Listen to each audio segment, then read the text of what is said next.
Alrighty, time to get this underway. So, it's Xenonauts again. I plan on doing this stream when Xenonauts 2 released into 1.0. However, the big, huge, large archipelago was literally the day afterwards. So I prioritized getting ready for that. And then I kept pushing back Xenonauts in favor of some other streams like State of Decay and a certain Mario race. Well, I'm out of distractions, so back to the planned Xenonauts 1 stream. So this campaign will be it'll be on insane difficulty, of course, because every other difficulty is just too easy. And even insane is too easy.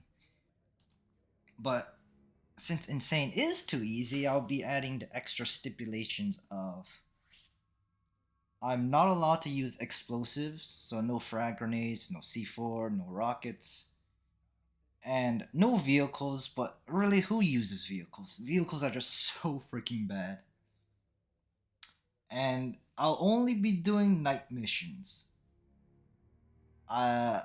So in order to do that, I will make a save before I head off into a mission just to ensure that I actually time my dropship to arrive during nighttime.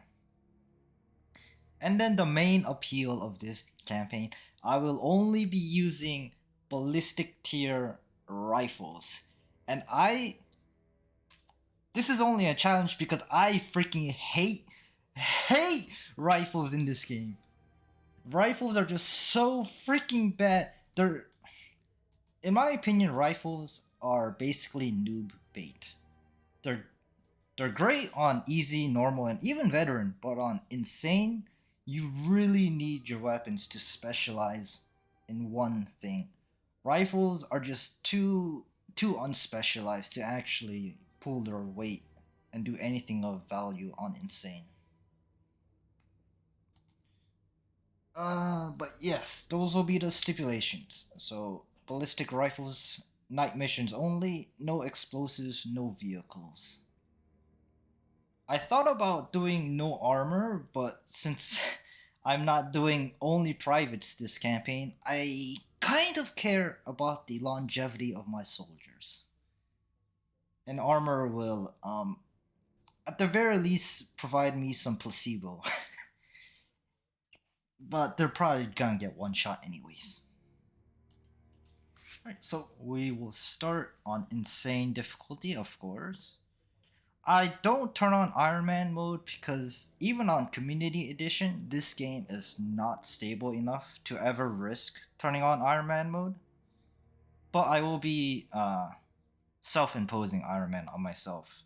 There will be no save scumming unless I accidentally miss a night mission or if the game like bugs out and soft locks or something. So in the game config settings file, there is an option hidden there that enables autosaves per turn during ground missions, and that's defaulted to off. And they have in the description only used for debugging because it does work on Iron Man mode. But at the same time, why is that not an option? Your game is not freaking stable enough to not have autosaves per turn. It's so easy to break a save.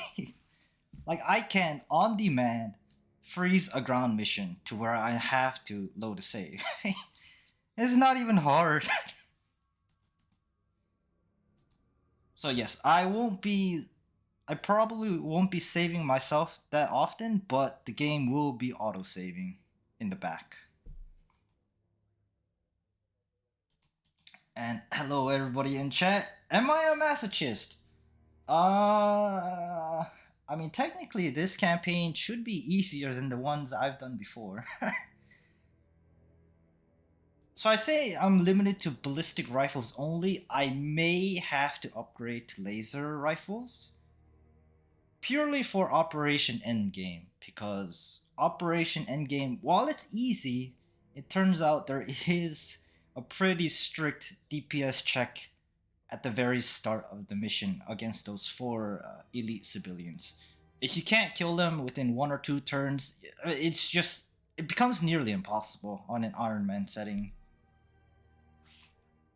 But yes, outside of Operation Endgame, ballistic rifles only. For Endgame, maybe laser rifles. Alright, okay, might as well start. I always site my first base right about here, because you can see once I get level 3 radars, covers the top of Europe and covers the bottom of South Africa very nicely. Just gotta put it here. And then I personally always immediately slam down another base. And now it's been a while since I played. I don't remember if I put my second base in the Americas or in Asia. But I feel like I always put it in Asia. So we'll just slam it down here. And then build some more bases, base structures. 2 hangars, of course. I personally like the medical center. Some people don't like them because the reasoning being you can always just cycle your soldiers. Like, if you have injured soldiers, just take different soldiers for a mission. But since leveling up your soldiers is very important and it's very slow going, you kind of just want to be running the same team non-stop. So a medical center helps get those injuries healed up faster. I think I always do another lab. It's been so long, I don't remember how my start's supposed to go. I think I need a living quarters though.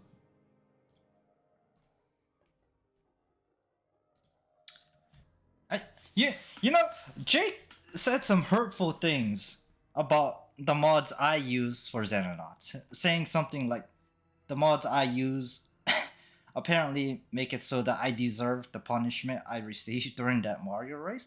But you know, that's just a bit hurtful to say to me. Like, come on. Well, just because I replaced the portraits with some more anime-themed portraits, sure, that doesn't mean I deserve such cruel punishment.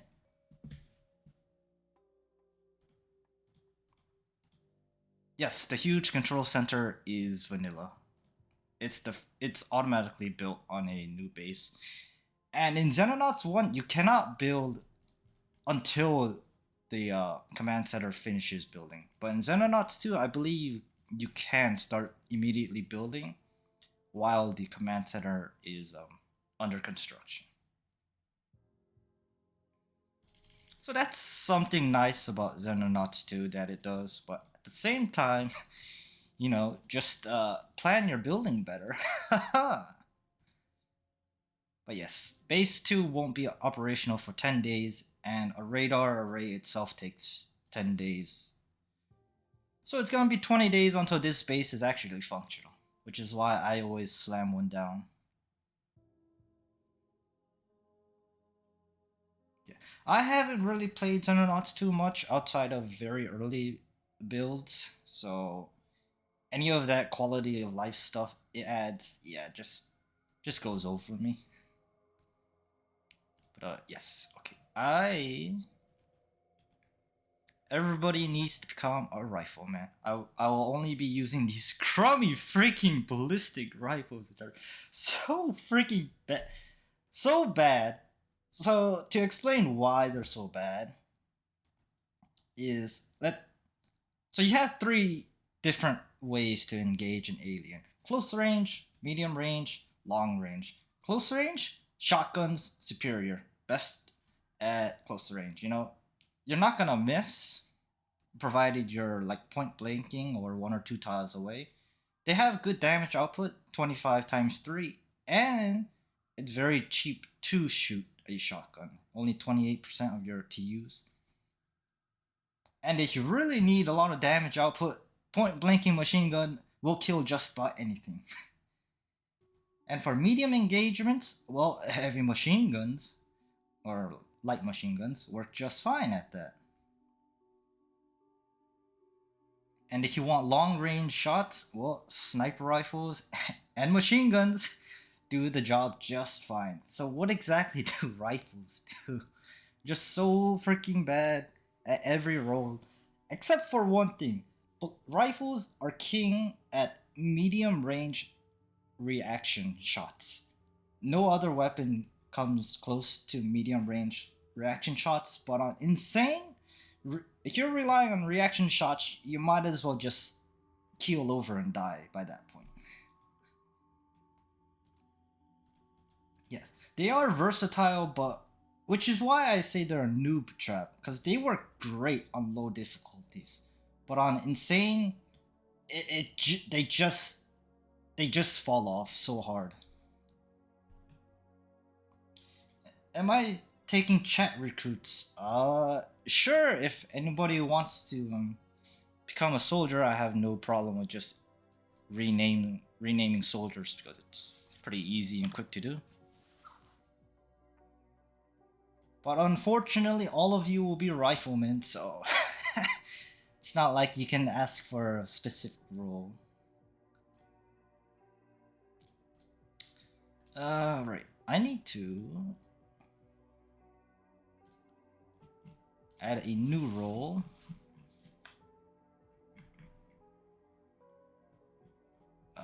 Sure, we'll just go with this. And, well, since it's rifles, might as well use this old joke. Rifle man. And while we're at it, might as well rename that Charlie to Riflecopter. Because the aliens certainly will be laughing as much as possible. Alright, so I'll just rename everybody in descending order, because I don't think there's much of a difference here. Alright, I got DDR Jake, JJ Nitro.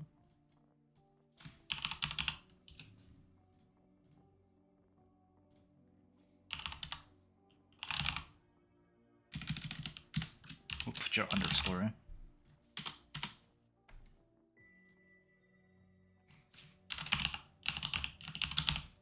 Meridian and Tycho Ambrose.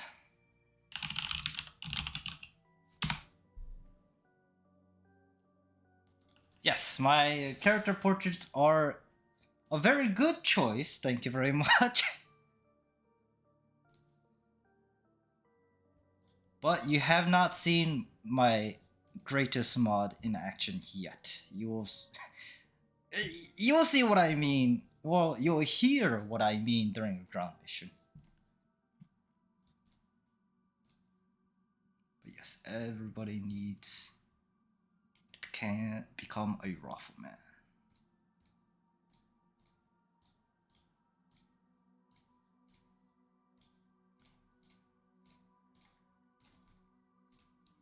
Probably should have made it the loadout first, but oh well. So I'm not gonna have my beloved shields, or or anything for that matter. So opening doors and breaching the UFOs is gonna be a challenge, to say the least.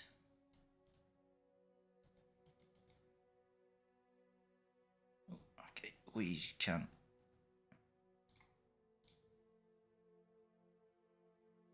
Did none of those chain names go through? I think I didn't save it.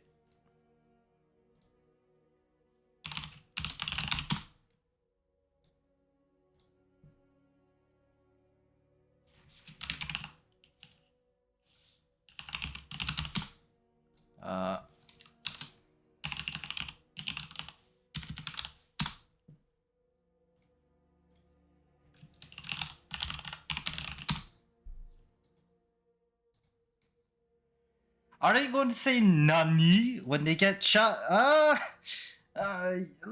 look forward to it. So at the very least, riflemen have. Well, rifles aren't heavy, so they can bring in a lot of equipment.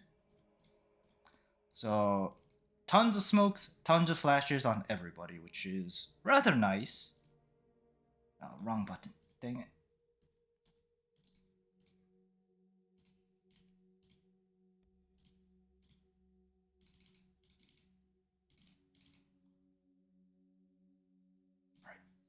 Set equipment as default, and then just press roll default, and then I'll change everybody depending on their strength values, because some of these people are wimps. Actually, you know what? If you don't have the strength, just don't bring that first aid kit. As long as somebody has a first aid kit, that's good enough.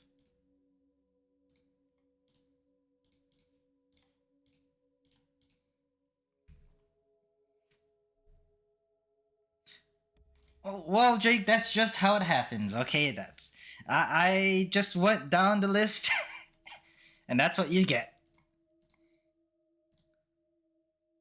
All right. Normally you would reorder your guys into drop ship a bit better, but well, everybody functions the exact same, so who cares? Okay. Right. Need to hire more scientists on the double. I'll hold off on the second lab just for now. Maybe radar's too expensive. Although technically, since I won't be making weaponry, I will have a lot extra funds than normal. Also, one important change I have made is that I reduced the amount of funding relations hit you take during UFO events. Reason being, well, I've proven that the air game is no significant challenge to me, so keeping it under lock is not that hard. You know, I can use Foxtrots to basically beat every single type of UFO. And since your radar is only this big at the start of the game, if UFOs can and will just spawn everywhere outside your range and just do non-stop bad events, which means on your first month, I usually average forecasted change of minus 400k, which is really crippling on insane. And personally, I believe that if you have minus 500k on your forecasted change, you might as well just restart your campaign. So I reduced the funding hit just to prevent having to restart due to bad RNG at the start. Because when I look at other people play, oh man, their forecasted change is just negative 200k or negative 300k at worst. It's like, oh come on, so easy. That why can't I get that kind of luck? But yeah, so that I specifically did that to ensure that I don't get scuffed by bad RNG. But enough yapping. It is time to actually play the game. And would you look at that? We have our first crash site, so we might as well go immediately.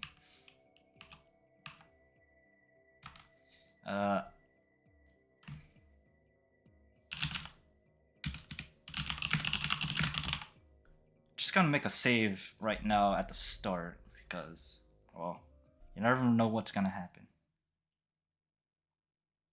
You can patrol outside of radar range, but on Xenonauts 1, your aircraft have horrible radar range and horrible fuel, so it's not really worth doing. However, on X Division, you are given an AWACS plane that has incredible radar range and incredible fuel capacity, So you can do exactly that, but at the same time, X Division gives you 8 million at the start of the game, so you just immediately slam down bases and radars everywhere. So it's completely freaking useless. Okay, so it's been over a year since I've played this game. I basically forgot everything. But okay, so first thing you want to do when you load into a map, you want to check the map edges to see. Well, you want to check the map out to see how big the map is and where the edges are. So for a light scout, it's not gonna be a big map.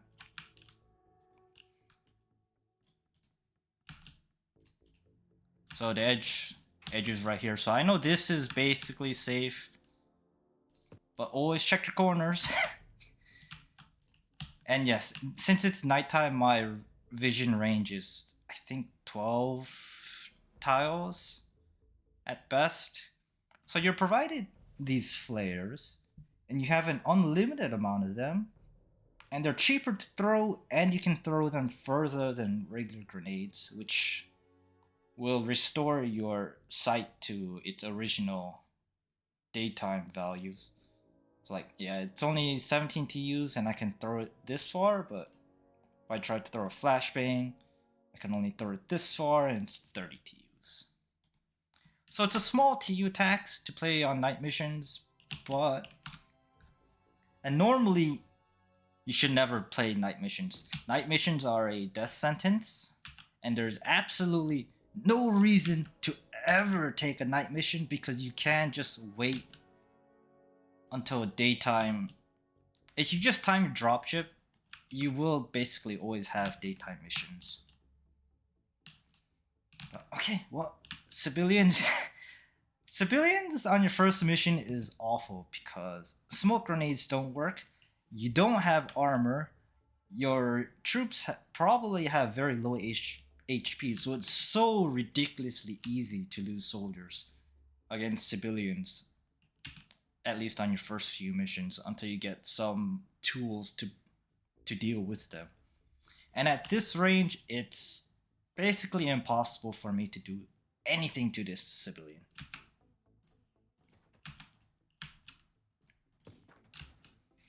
So just... thank you, game. Thank you so much. I don't have shields to soak up some of the damage either, so and without smokes, I'm kind of just running out into the open, hoping they don't hit me.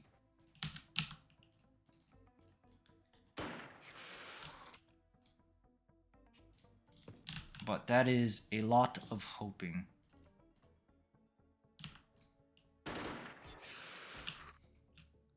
Yeah, rifles also have awful suppression damage. So I can't even suppress that guy despite all the bullets I've been throwing at it.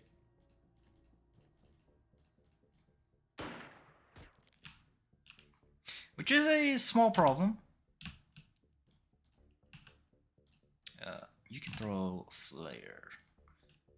Seems like the UFO's somewhere here. Yeah, there it is. Because you can see the ground is all scuffed up like this to indicate that the UFO impacted there.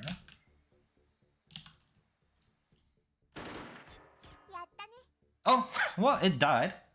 And maybe you heard it, maybe you didn't hear it, but get used to it.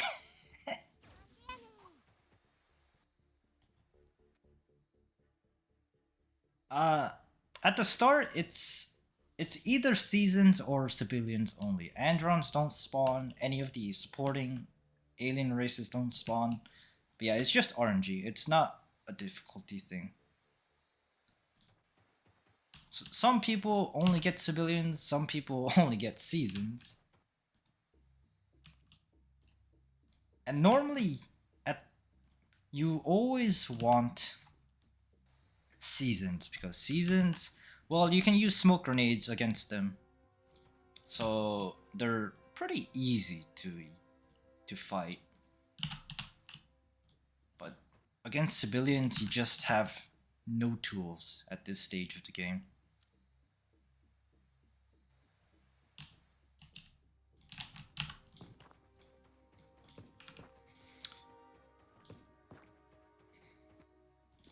I do sort of want to make sure my men stay alive so that I can actually get them trained up.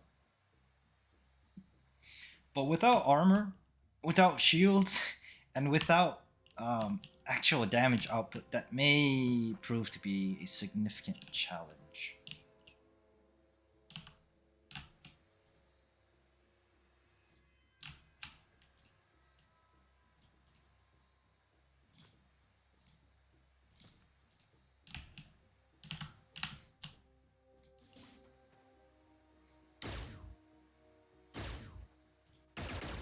Uh, uh, wow! Took to 62, but still lived? Maybe not living for long. Bleeding will kill your soldiers, and nobody here seems to have a first aid kit, which is a problem. It's not looking good for you. I can use Voomer to drop a first aid kit somewhere here, and then have somebody with high TUs pick it up and run over to heal. But that alien still remains a problem.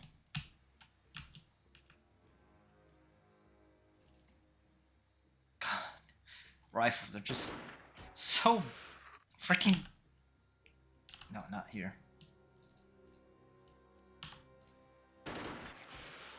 Okay, well, got the suppression, which is good. I will attempt to save this guy's life.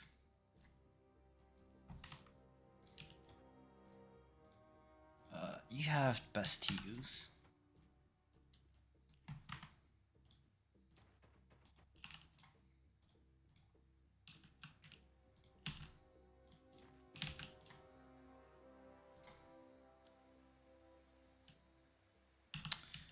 Okay, there he is. Can't do anything about that civilian. Or at least not much.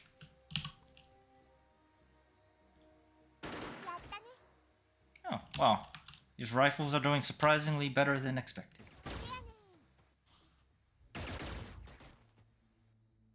And I am surprisingly not getting shot as much as I expected.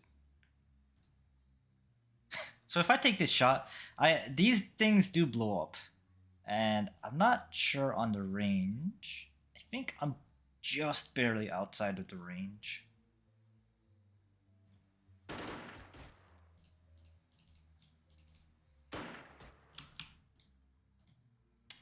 But I basically have nobody in position to shoot. Much. Oh. I dropped the rifle over there.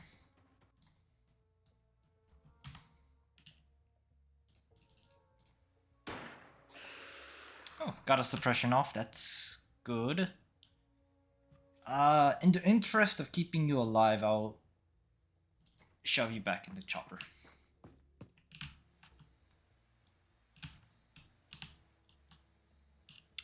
Don't have a shot. You do. See, like if I had a machine gun or something, this civilian will most likely be dead by now. But all I have are cruddy freaking rifles.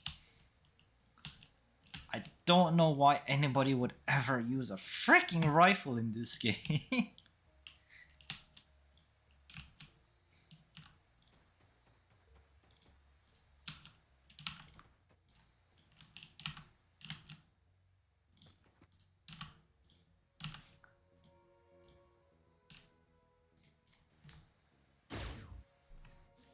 Oh, that's an interesting angle.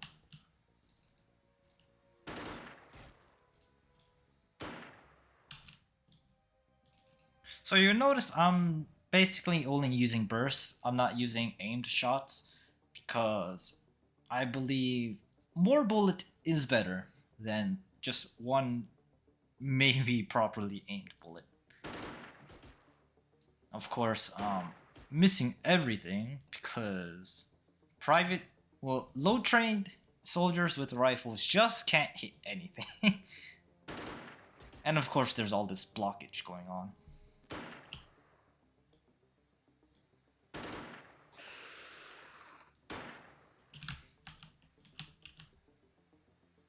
Now, civilians do heal half their max HP pool every turn, so you really need to lay on the damage against them, or else they're just basically invincible.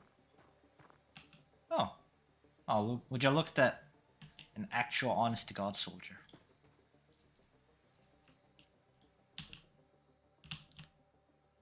So I think I'll bring more soldiers against this civilian.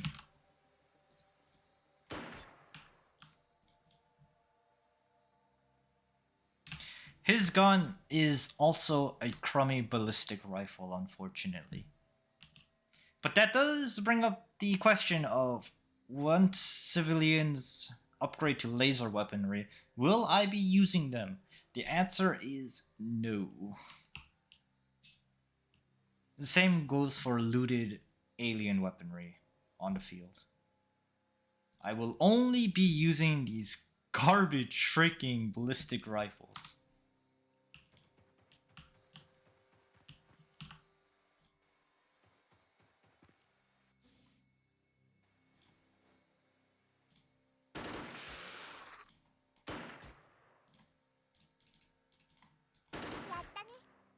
Alright, that should be everything outside the UFO. I heard the door open, so there's at least one standing right here. And probably one more in the back.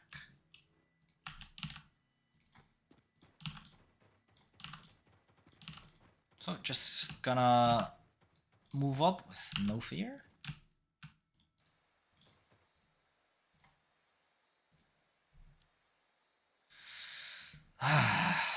These freaking throwing arms.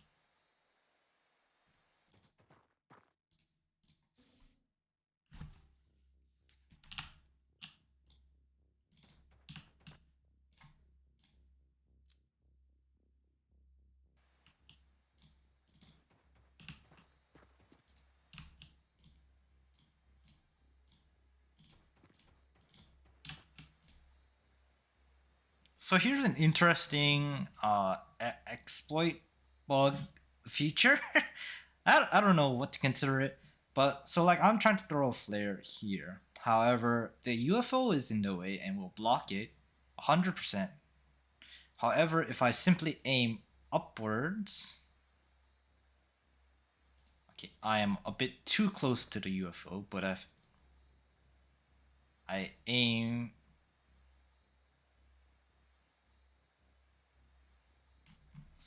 upwards,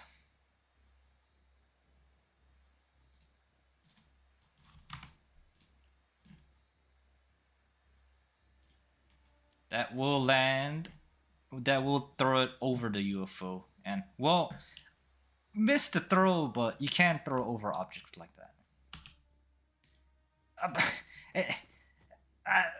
It's not really an exploit, surely. Intentional, you know, intentional game feature.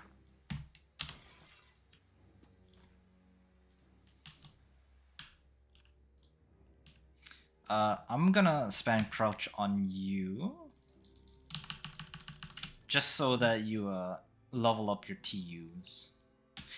Which reminds me, everybody needs to be taking a shot here in order to level up accuracy, but I believe everybody did take a shot, so. Jake, that is something I will be heavily abusing.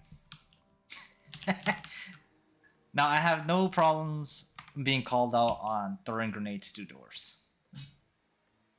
However, I will not be using the most powerful exploits of shooting through ceilings, which completely trivializes any and all UFOs with more than one floor.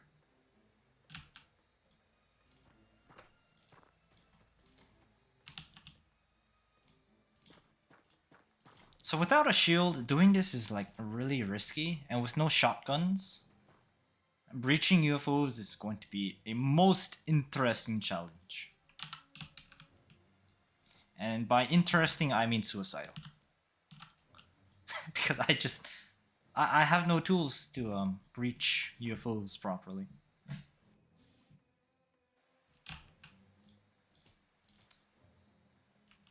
So, well, might as well show off throwing grenades through doors already.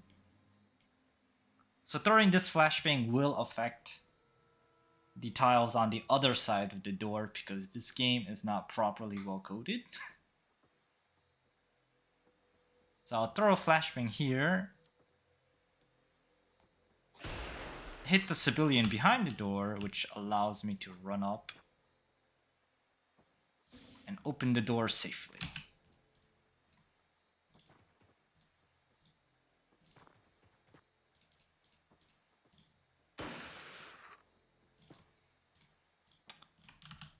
So, oh, shoot. That's an awkward path.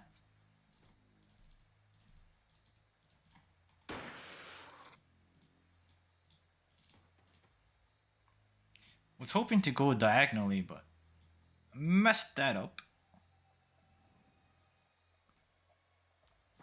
So yeah, now I can't do burst shots on these guys. That guy.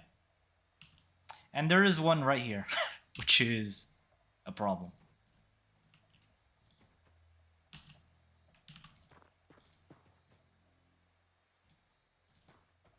Someone may die. Okay, but they usually just stick in the back. Meaning I can set up on the door. And we shall go in next turn.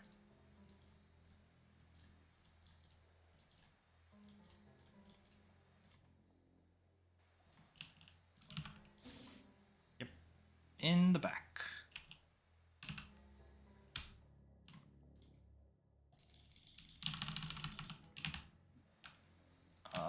Let's see. So throwing a flashbang would seem like the right idea. However, flashbangs do a very small amount of damage, which can blow up things that tend to blow up when hit, like the reactor right here. And I do want to capture this tech. I don't remember what it's for, but it's useful to take whatever's intact.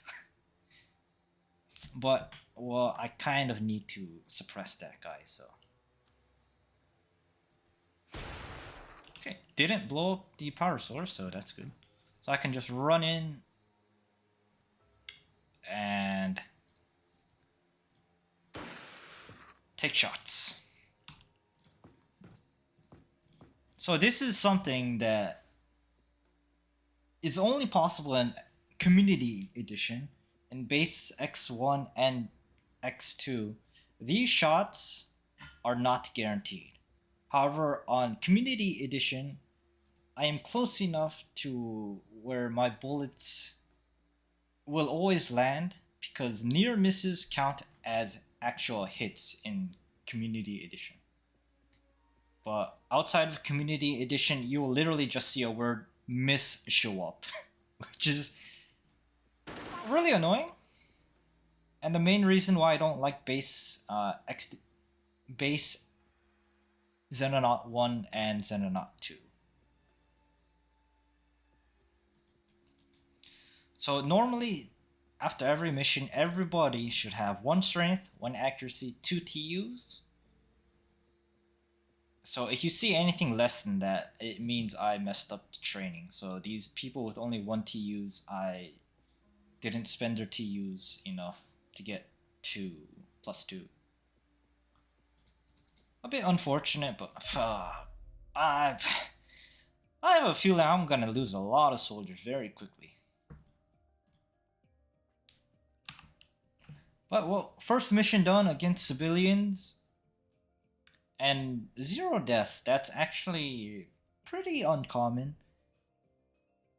It's pretty common to lose at least 1 or 2 soldiers on your first mission. especially against civilians. That deathless run intact is going to be broken in very short order. Yes, you can see all these UFO events happening outside my radar range, and I don't even have a chance to get over there.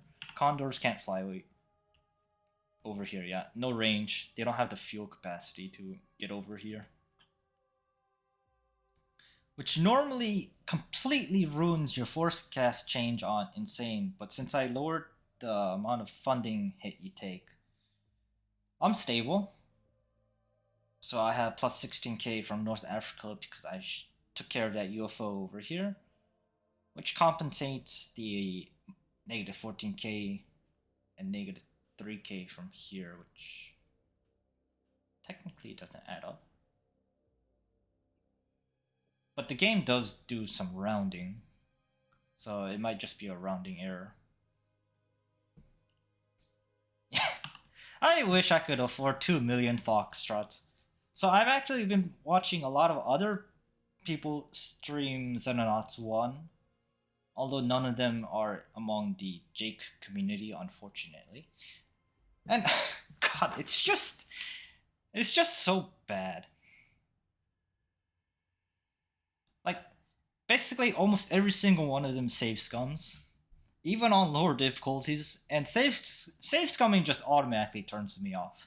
And it's like, come on, if you're not gonna live with your consequences, why? You might as well just turn on God mode and play the game, because there'd be no difference anyways. You don't learn anything, you don't get any enjoyment from the game, you're just wasting time without using cheats, so you might as well cheat. And I see so many people just with such a small amount of aircraft. Like they'd have 2 Foxtrots, 1 Corsair per base. It's like, what?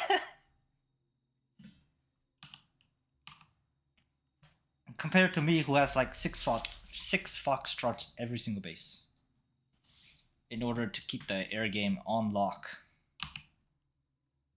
And yeah, that's basically how I feel about save scumming in these type of games. Like if you're not willing to live with the consequences of your actions and the mistakes you make, why even bother? You really honestly might as well just turn on cheats. Right. High-speed interceptor first. This will give me Foxtrots, and I will immediately start building more Foxtrots.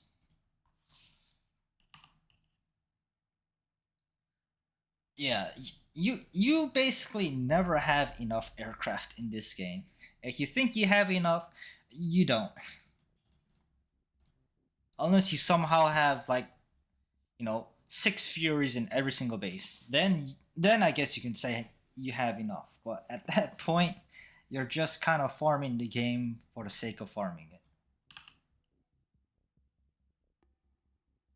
But yeah, so you can see this is the radar range of a Condor. It's super small. They have garbage fuel capacity. So even sending them out to like here and telling them to patrol, it does not achieve much.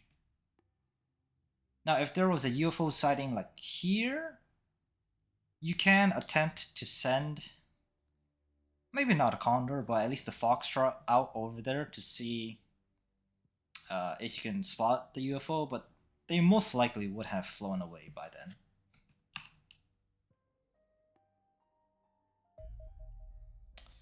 You are overland. Okay, so since I'm not limited to privates only for once, I will be attempting to do as many training missions as possible. So any of these light scouts or the scout missions, I will be taking in order to train up my soldiers. You're a bit too injured, so I'll take somebody else. Oh god, what are these stats? A lot of people like high bravery, and it is good, but I personally don't really care about high bravery. Reflexes, I don't rely on reaction fire anyway, so I don't really care. Main thing I care about, TUs, and since I'm using rifles, accuracy. HP is whatever, most people just get one shot anyways. Strength is nice, but rifles are light enough to where you can bring a lot of extra stuff anyways. So yes, high TUs, high accuracy is basically all I'm looking for, and both of you are complete garbage. Oh, fishing needs me to do some apologies, everybody. The weekly archipelago is still underway, and I um the Discord went down right as we were about to generate the the archipelago, so we couldn't use the bot to do it. So I grabbed everything and generated it manually. So unfortunately, I am the host and the guy with the server commands.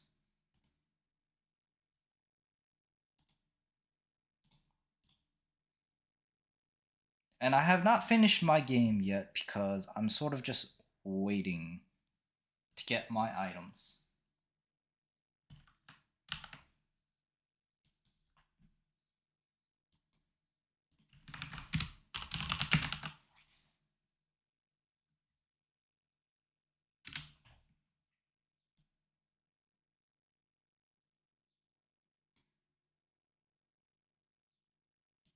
So apologies, India.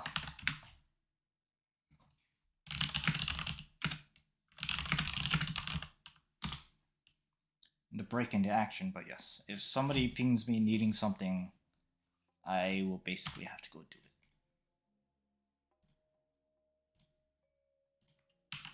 it. Okay, so saving just to ensure this is a night mission, but this should be one. Maybe wait just... Okay, this definitely will be. The starting Chinook you start with is so freaking slow. So it's really hard to time your flight path to get the time that you want.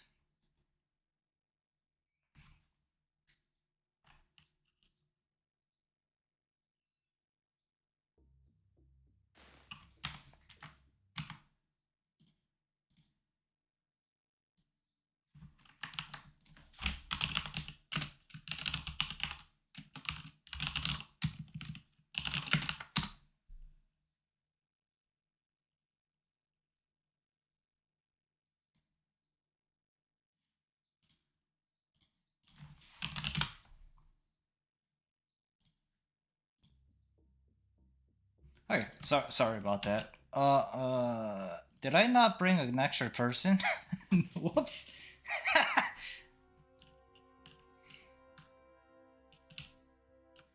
Yeah, I believe I was attempting to get an 8th soldier, and I was explaining the stats when Fishy asked for the some server commands and for the archipelago, so I completely forgot.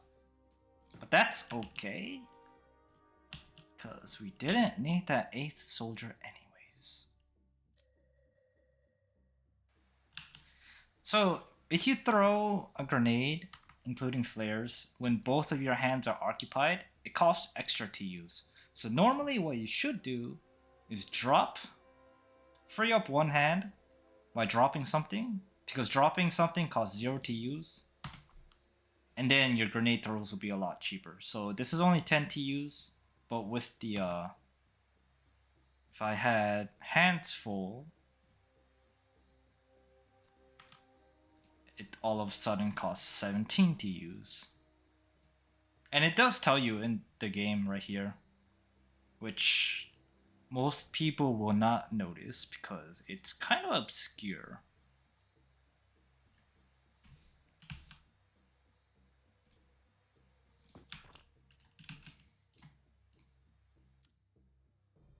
But yes, the edge of the map is here, so I'm fairly safe from this corner. So I just had to focus up here and this entrance. But never assume corners are safe. There can and will be an alien that spawns right here and gun you in the back. It's extremely unforgiving.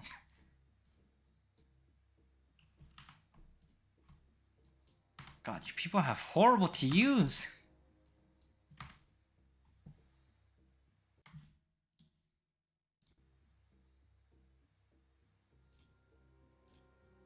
Could somebody please throw a freaking smoke grenade at that entrance? Of course, if this is civilians again, this smoke grenade means nothing. But no harm in throwing it.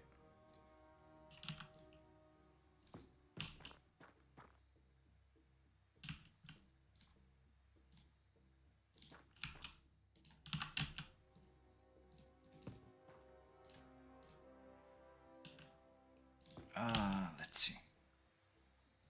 Could you get a better flare out there? Yes, you can. Seems like there's an entrance this way, so kind of exposed. Can I throw a smoke grenade? Yes, if I drop the gun.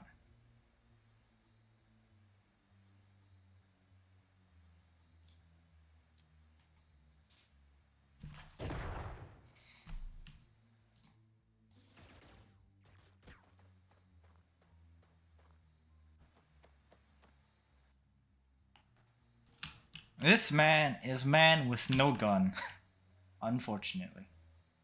So he is simply a man. Now there's a man with a gun.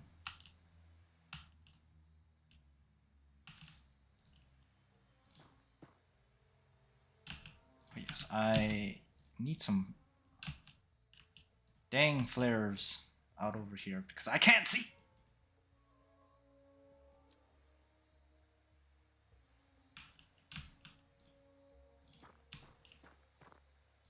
I did hear shooting, but just the shooting does not really tell you much, especially this early in the game.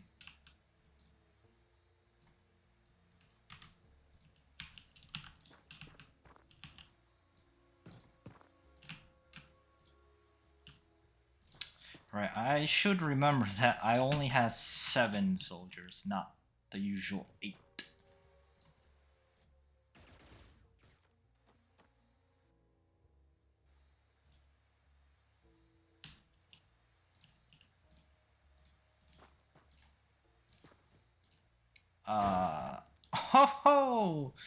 Oh, it's seasons, okay. So smoke grenades will be effective. What I'm gonna do is throw a flashbang over the wall. And flashbangs at this point of the game will basically suppress whatever in one flashbang. Against the later aliens, you're gonna need 2, which is why flashbangs kind of fall off. Because throwing 2 grenades just to get a suppression on one person, one alien, is generally not that worthwhile.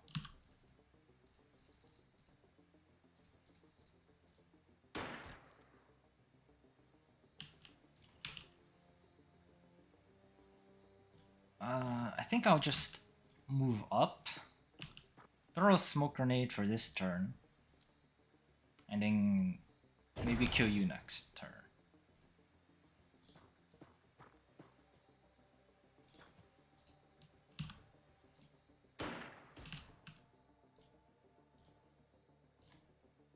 Since I know these are actually seasons now, I will be smoking a lot more.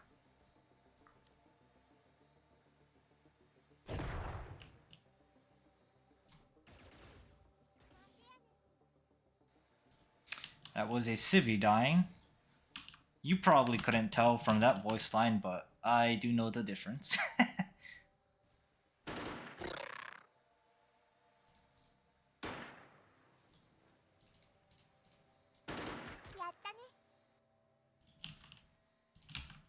Alright, well, you're in great position, so just keep lobbing smokes over that wall.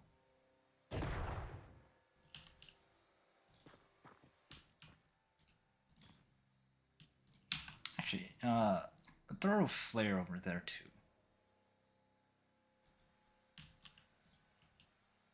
So I sort of talked about it earlier, but yes, there's normally no reason to ever take a night mission, which is exactly why I am forcing myself to play with night missions, because it gets me out of my comfort zone, and they're actually, well, they're still horrible, but they're actually pretty fun to play.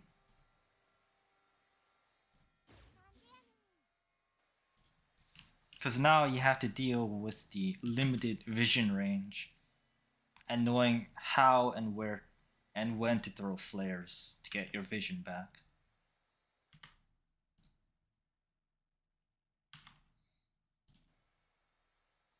And it is a bit more atmospheric. Yeah, it would have been nice if there was some reason to take night missions, because currently the only reason to take a night mission is if you want to lose soldiers. They're a great way for trimming your soldier count. You died there.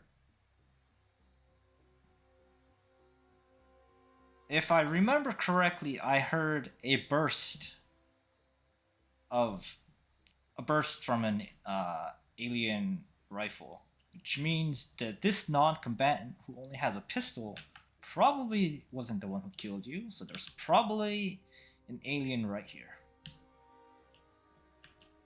Or I could just be insane.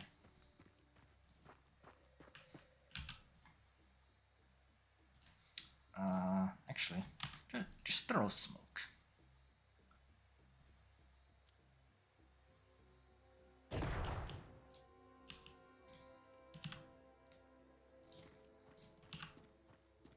Luckily, aliens don't have grenades just yet, so bunching up is still a viable strategy.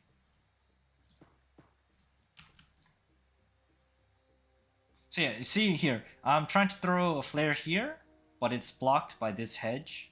However, if I just simply aim upwards, I can't throw over the hedge. And still whiff the throw anyways.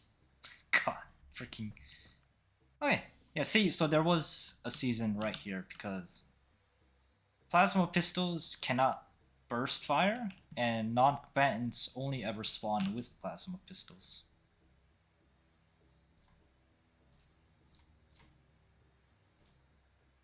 So just gonna suppress you, or attempt to suppress you.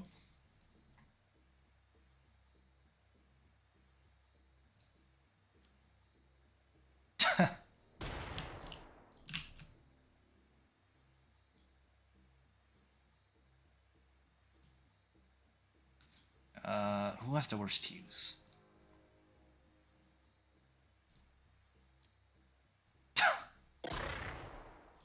Still works, but god dang, can my soldiers please land a throw? So you might wonder, wow, that rifle just one bursted a season. Why are they so bad? But because that was probably lucky, and it also costs a lot of TUs to do a burst with your rifle. So 42 out of 70, which is more than half. Whereas a shotgun, it probably would have costed like either somewhere around 20 or 28. And would have been a lot more reliable in the kill.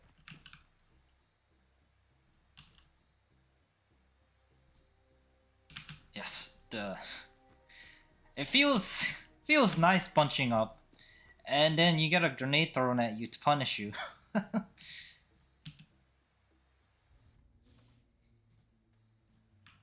Like, you want to bunch up because you want to bring as many guns to bear against the alien threat, but you want to spread out so you don't just offer a juicy triple kill to a single grenade.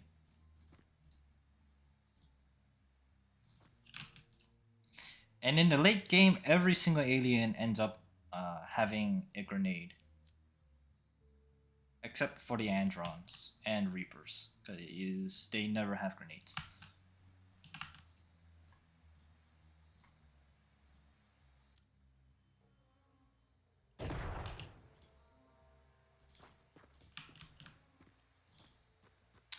I do want a smoke grenade right here.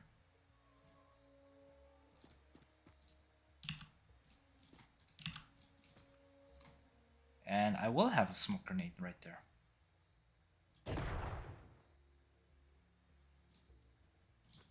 Keep moving up. My back should maybe be clear. Which is why I'm keeping it smoked off.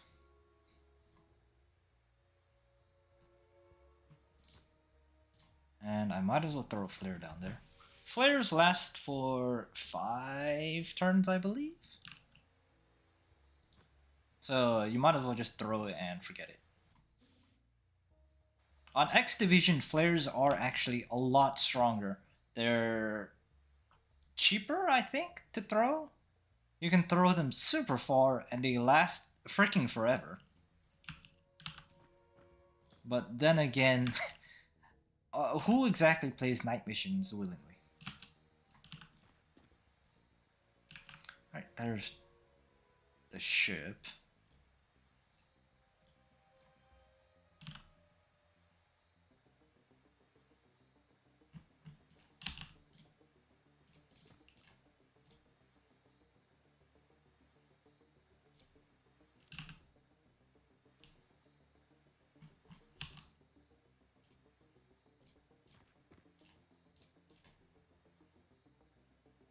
So yeah, this would normally be blocked.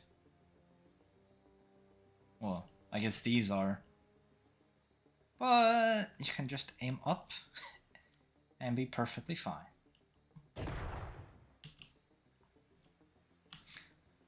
Aiming up is really good with grenades because, well, not with this kind of wall, but if this was a one-tile wall and you wanted to throw it directly over, it would be blocked, but if you just aim up, it works just fine.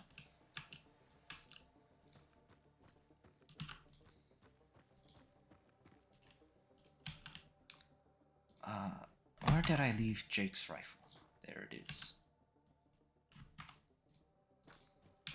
Time for Jake to get shot in the back again. Oh, hello.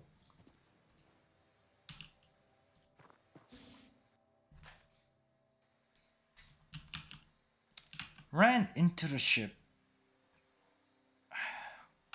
Which is a slight problem. I really need to make sure I count the freaking alien bodies, because every UFO has a set amount of aliens. It's not a variable. There will always be this exact amount of aliens per ship. However, when they crash land, there is a 25% chance that the alien dies on impact, but they will always die inside the ship. You won't see random dead bodies out here.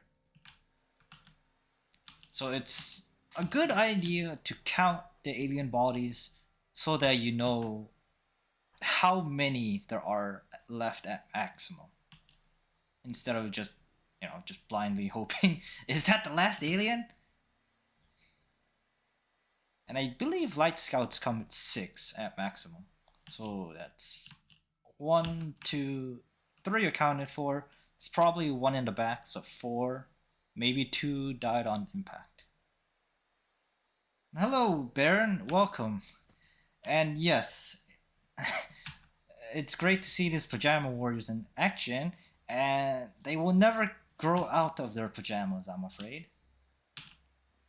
Wait, no, I said I'll be using armor, right?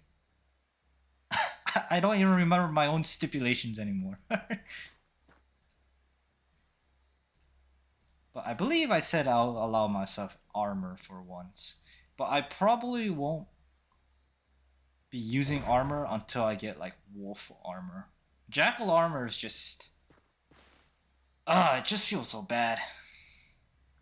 Like, yes, it can save your life, but on Insane, it probably won't save your life, so it's just a waste of 15k or something.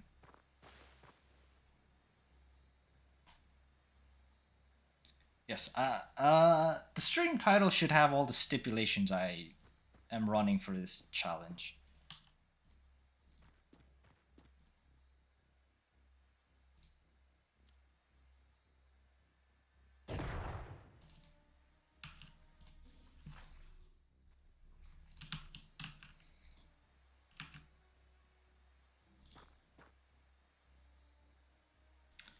Let's see.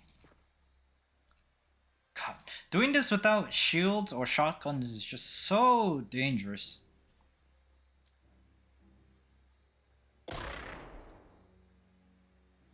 Yes, I'm only using rifles because I absolutely hate rifles in this game. They are the worst weapon type, in my opinion. In my correct opinion, by the way. Which is why I am forcing myself to play a campaign where I only have rifles.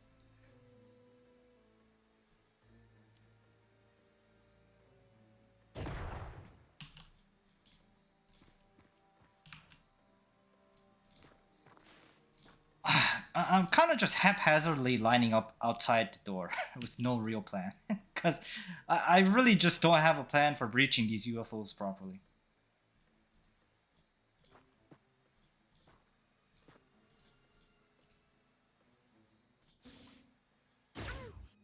Oh, whoa!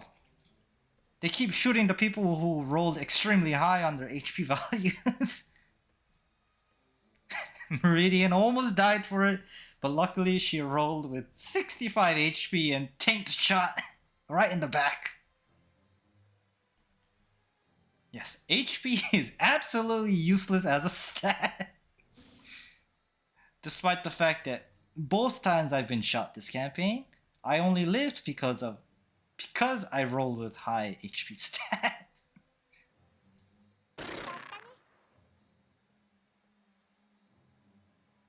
So technically I can bring in shields, however you can't equip the rifle with a shield. A shield takes both hands. I could, keep the rifle in the backpack and bring a shield, and this will be purely only rifles. No shields, no other weaponry. No other explosive types either. So just smokes, flashbangs, stun grenades. I guess I'll allow myself some beat sticks. And once I get EMP grenades, I'll use those as well. Yeah, there's another alien right here. So.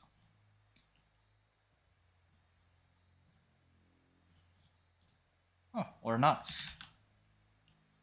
Okay, I guess there's one or two more of them out there, but this game does have alternate victory conditions.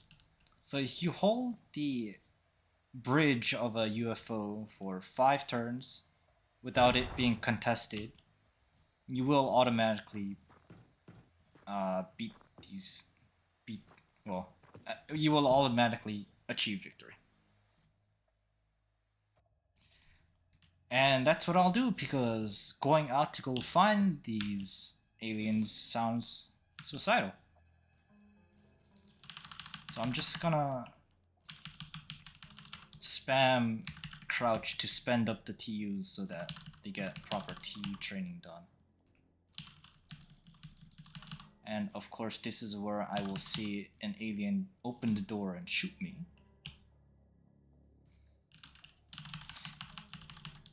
I unfortunately don't have my auto clicker macro at the ready, so I have to manually press the freaking crouch button.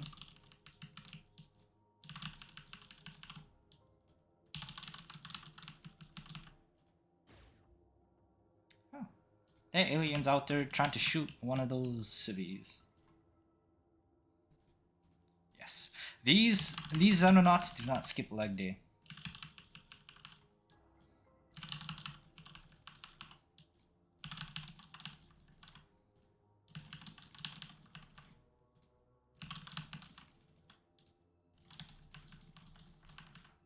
That should be enough. Yes, 2 TUs. You didn't take a shot. Yeah, I forgot to take a shot with JG Nitro. And Meridian didn't take a shot either. Neither did you. We got 2 TUs on everybody. That's basically all I really need. Yes, you took a shot. Just, the shot entered you.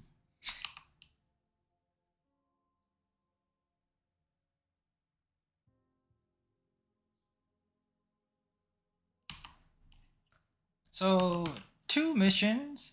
Didn't lose anybody because the game wants me to look like a terrible person without it's trying to make fun of me because I said HP doesn't really matter, but well, apparently HP matters.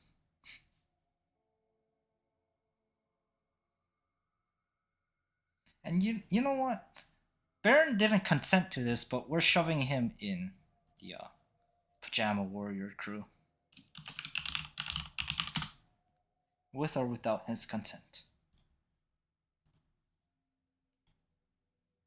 Okay, I will need to assign these people. Don't forget that.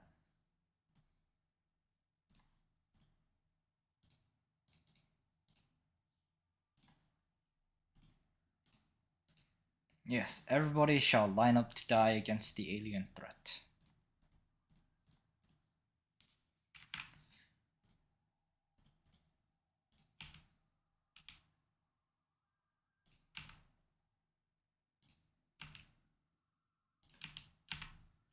Alright, that should be good. Honestly, I don't need this much ammo. At least, not now.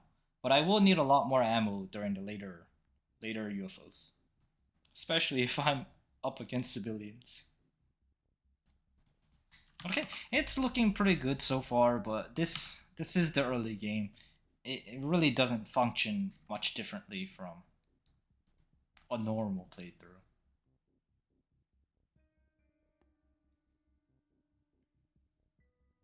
Ah, evening proto. What do you mean cringe wee portraits? Oh my, yeah, it's wonderful. It's better than those garbage default portraits.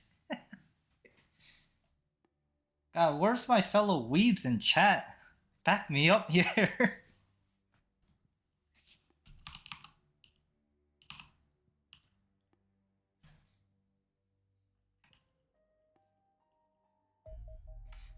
So that voice line happens when an alien dies, not when I kill. Well, I replaced the alien death voice line with that yatane instead of, well, when I kill them. Although technically that me killing them sort of triggers the voice line because then I'd kill them. But yes. It just adds so much to the game.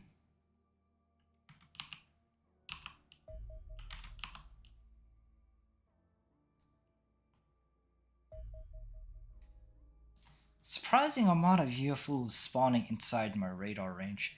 I'm mostly positive, or at the very least, I haven't seen any evidence for it, that UFOs are not weighted towards spawning in or around your radar. So their spawn rate is basically just pure randomness.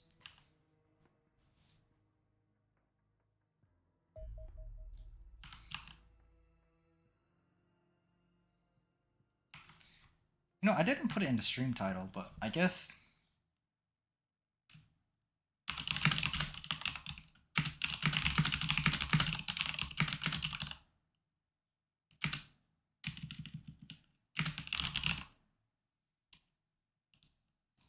I might as well just pin this. Yeah. So if you want to become a soldier, just let me know. I don't. My stream is not established enough for points to really be used. Nor would I probably use points for adding chatters. So I unlocked Foxtrot, and this is basically all I'll be building the entire game, just non-stop Foxtrots. If I have if money is more than 0, I will be making more Foxtrots. Because you never have enough Foxtrots.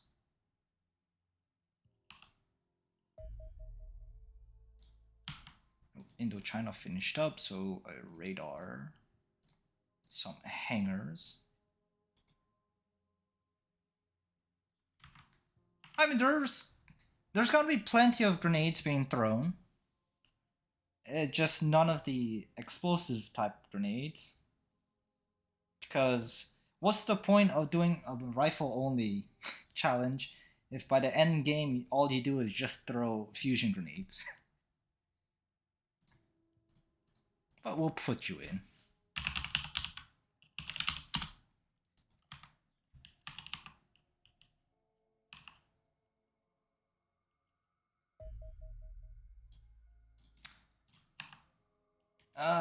This.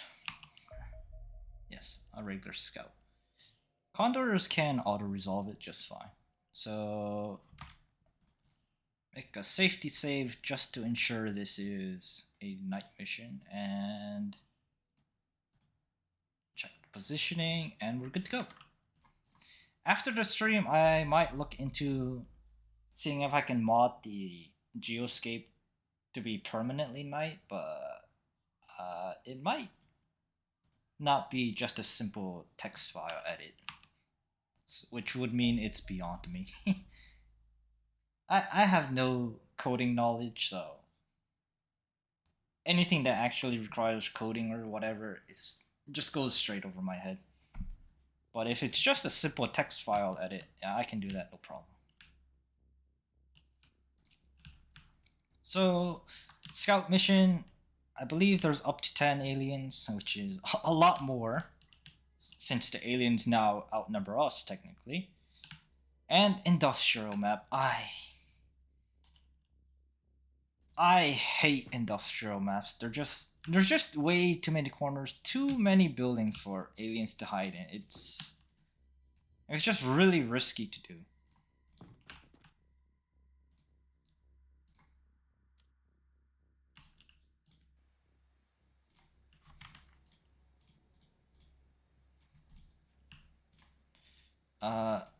First things first, I need flares out everywhere. And after that, smokes out everywhere.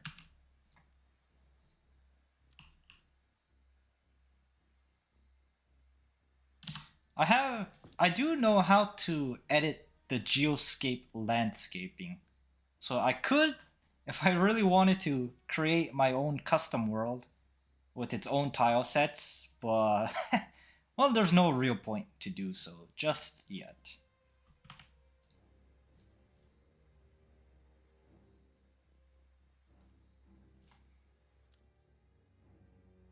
But the day-night doesn't seem to be tied to the geoscape editing itself. But I'll look into it because it is kind of annoying trying to ensure I do always land on a night mission.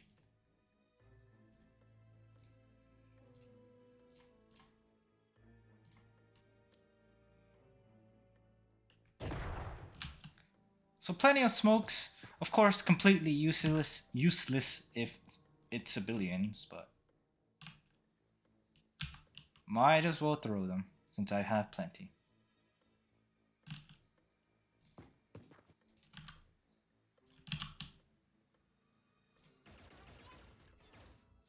Civi just died.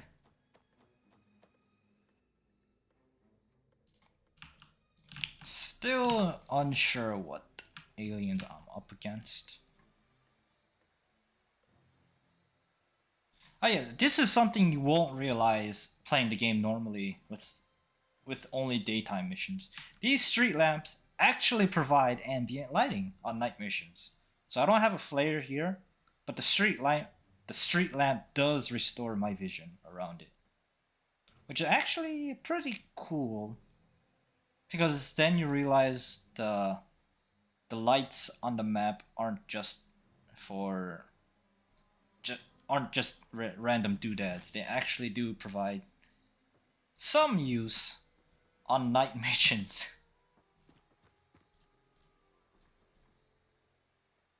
But since you should never take a night mission, you probably will never notice that kind of detail.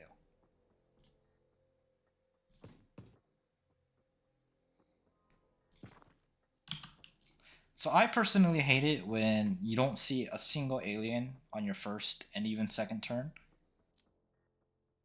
I would much rather hot drop into 5 aliens on turn 1 than to see no aliens on turn 1. Because the sooner you realize which alien race you're up against, the better you can prepare for it. So like I'm throwing all these smokes, but if it's civilians, I'm just throwing smokes for no reason. And my soldiers are kind of out there with no cover.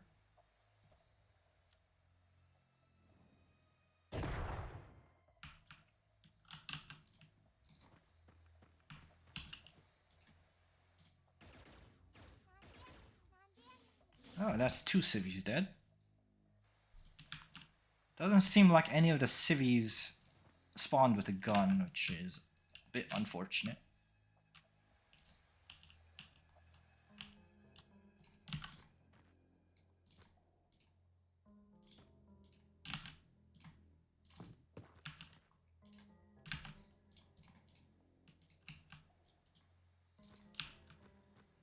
Oh, okay, so finally we see one. It's Seasons, which is the desired alien type.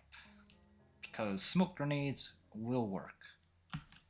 And, well, they don't heal an insane amount every turn. So Voomer actually is starting to get that accuracy pretty high up. So this shot is a very well aimed shot. But I'm still gonna burst anyways.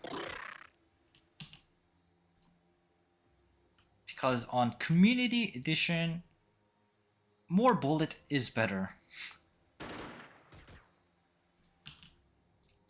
If this was vanilla Xenonauts 1 or even Xenonauts 2, then you would want more accurately aimed bullets instead of more bullet. I should have seen that coming.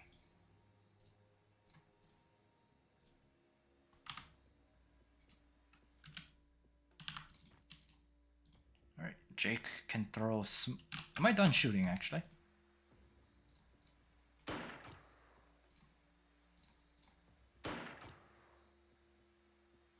I am done shooting now, so Jake can throw a smoke grenade here. Keep me covered.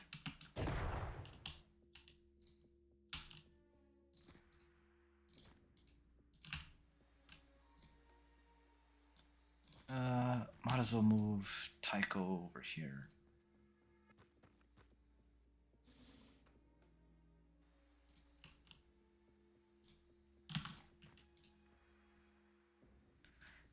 I can't really do anything against that season this turn. However, I will still flashbang it to keep it suppressed in order to reduce the amount of TUs the season can use to move around with. Oh, well, okay, never mind. Fumbled that throw.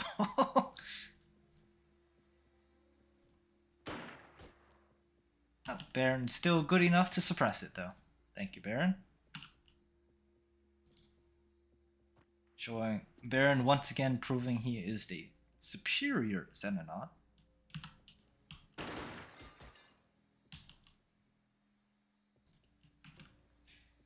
Oh, yes, the X Division with the freaking Xenomorphs. I hate Xenomorphs so much in X Division. They're just no fun to play against.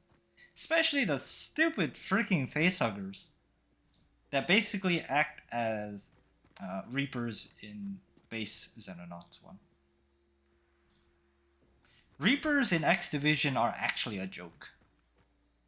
They don't have any of the threat they generate in base Xenonauts because they don't one-shot you anymore. Oh, goodbye, Baron! Proving that once again he is the superior Xenonaut. And choosing to leave this mortal coil.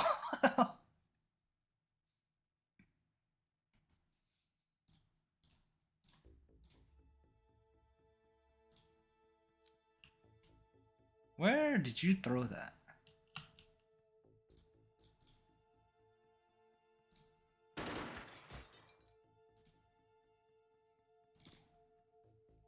But yes, X Division is just a completely whole new game. Could somebody please... You know what? Just point blank the fool. Avenge Baron!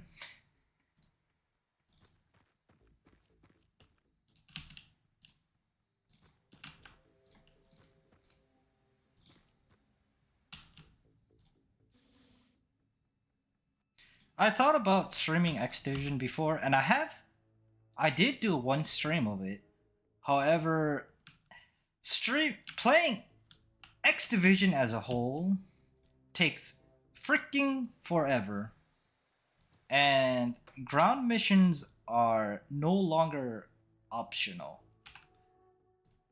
You basically have to take every single ground mission you come across, and every ground mission you airstrike is actively shooting yourself in the foot.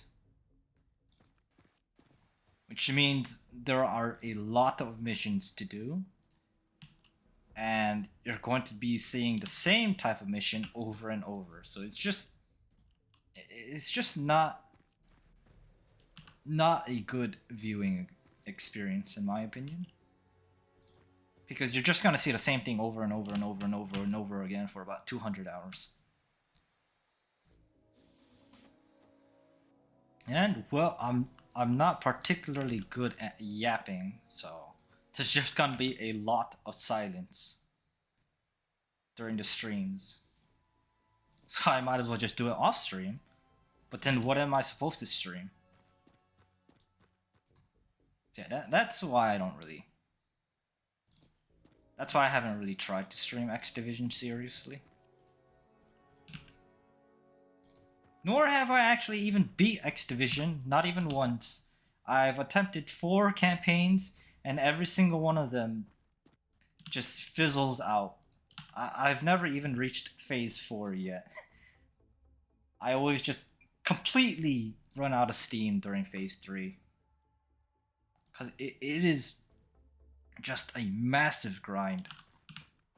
And not a particularly fun grind either.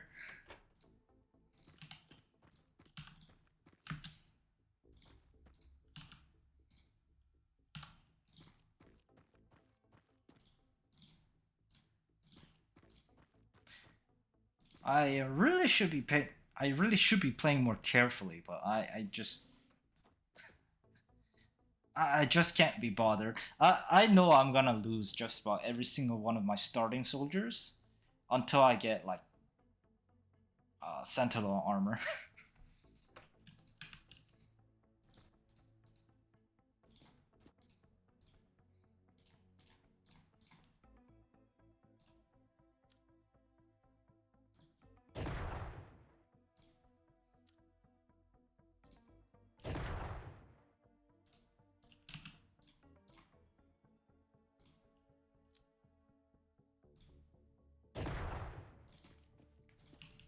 Alright, so scouts are a bit more difficult to breach without shotguns or shields. If I had stun grenades, it wouldn't be that hard. But I just have no tools at my disposal.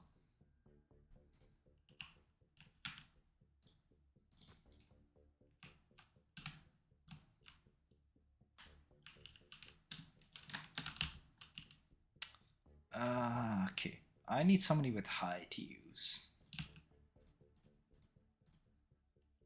Which seems to be Tycho. So you're up next on the chopping block. I'm gonna run out, throw a flashbang, and then set up on either side of the doors.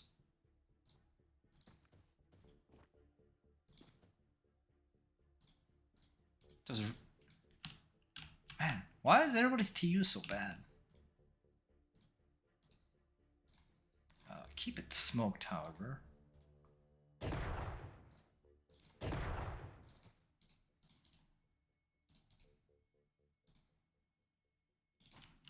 Oh boy! Who has to use? Rumor, please throw another smoke. Thank you.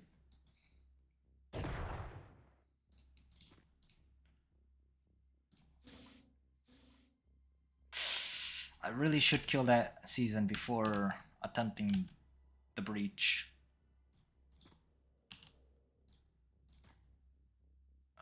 Please throw a flare.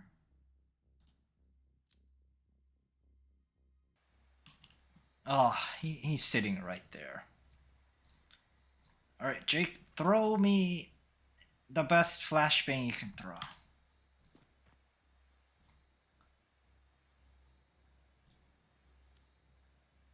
Oh. Very good, very good. And I guess I'll move up on it. Kill it. Yes, throwing is... well, one form of throwing is definitely your specialty.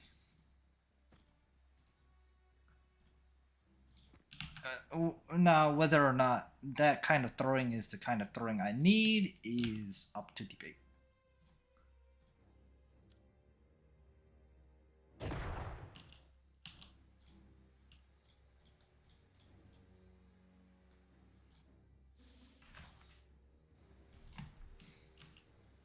Alright, Jake, if you're so good at throwing, please throw me another one. Oh! He is dang good at it.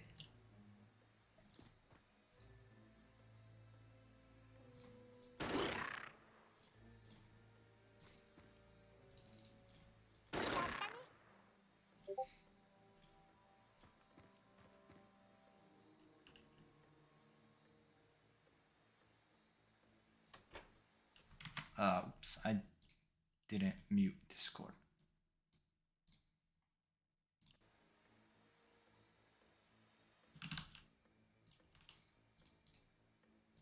Okay, back to the original plan of somehow breaching that UFO.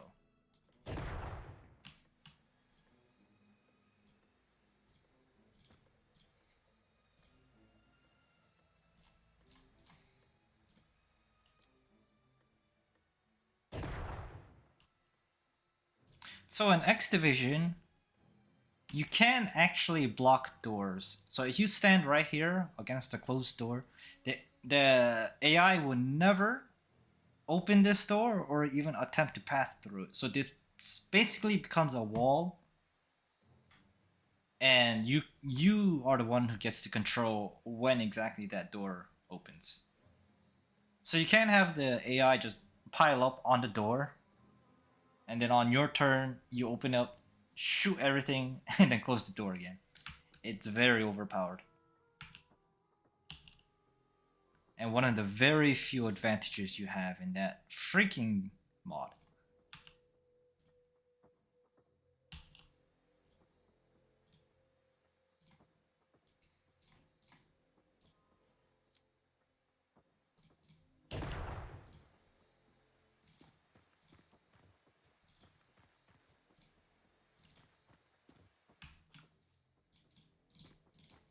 Alright, can you get a flashbang in there? Certainly can. Run back. Keep it smoked.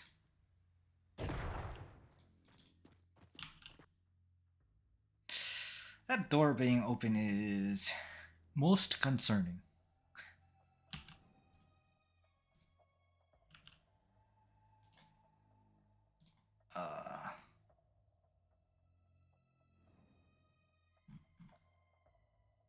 So concerning that I will have Nitro drop his gun and then throw smoke here. So yeah, you see here it's 100% blocked. I can't get a smoke this deep. But if you just aim up, you can. Or get hit by the wall anyways, because apparently Nitro is not good enough as Jake at throwing grenades.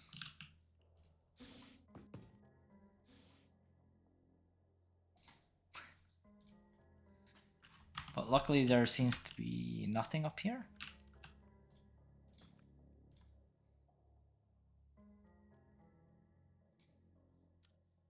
Alright, gonna flash the door and pray for the best.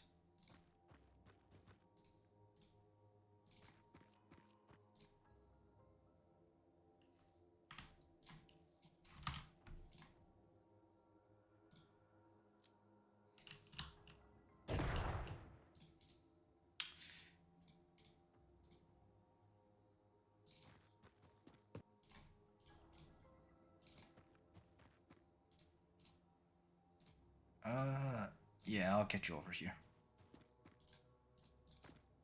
Okay. Uh-oh. Oh!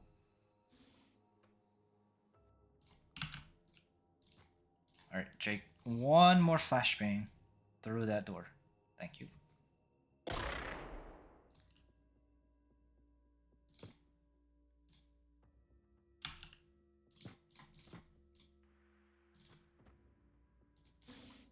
Oh.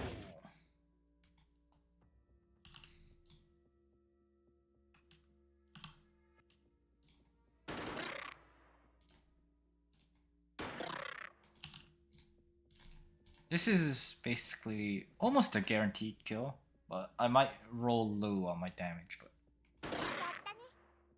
still good enough. Let's see. This alien is angled in a way that I cannot get reaction fired. So I'm gonna aim at the non-combatant first.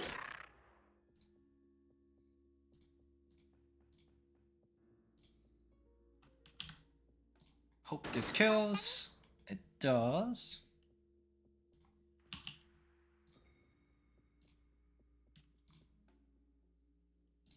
I'll actually move Tycho back.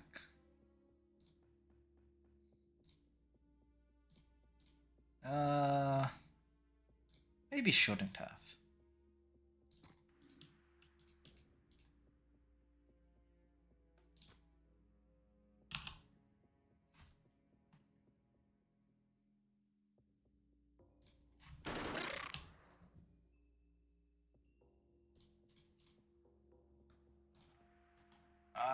You know what? I'm just gonna close the door. It wasn't looking good.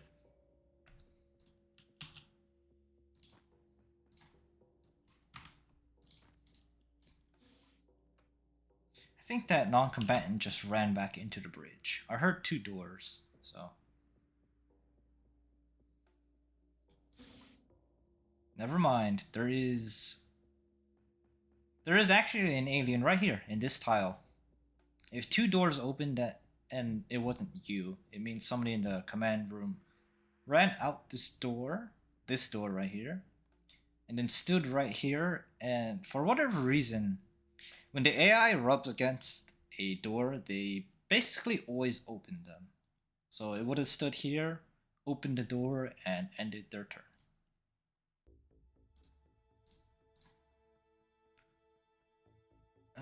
This flashbang is worth it, even if it might blow up the...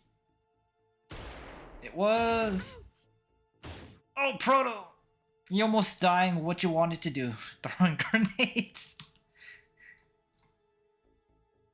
Can I please get a proper grenade in there? No.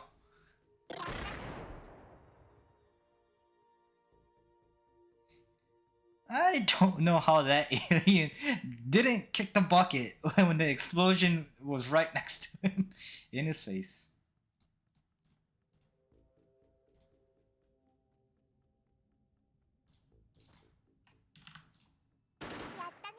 Oh. Would you look at that? Jake is good at throwing grenades and shooting, apparently. Oh, you are bleeding, Proto. Somebody would have a first aid kit, I'm sure.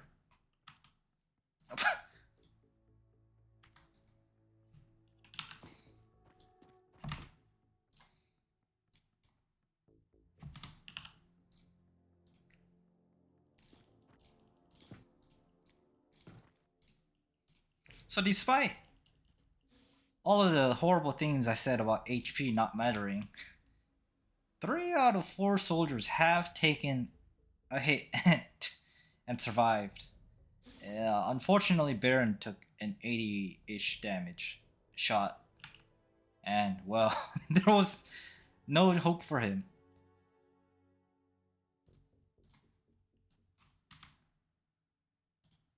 So, I know I've been throwing a lot of grenades through doors, however, that only works a certain way depending on the wall. So this wall, or door actually, I can't throw a grenade through. It will affect my side of the wall. So yeah. So instead of throwing at the door, it affects these tiles. It affects on mine. So it's not overly busted. It's highly dependent on the wall you're throwing a grenade at. But it is still a very strong mechanic.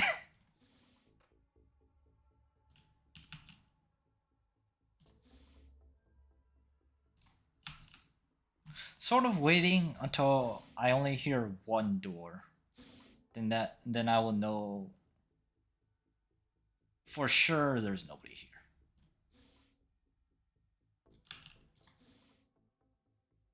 But I think that alien is content just running back and forth.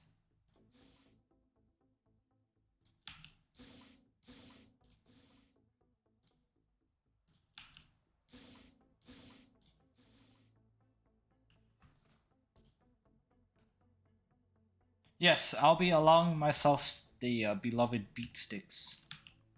Although whether I actually use them, up for debate. So they're not banned, but their use case is pretty low.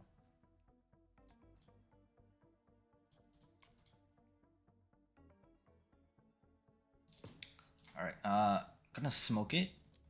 Set up a bit more in the ship.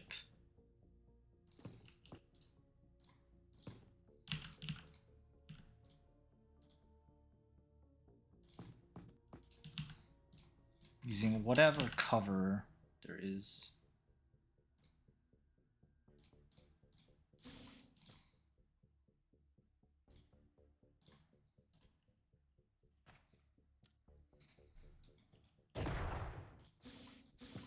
Oh, there's two of them in there.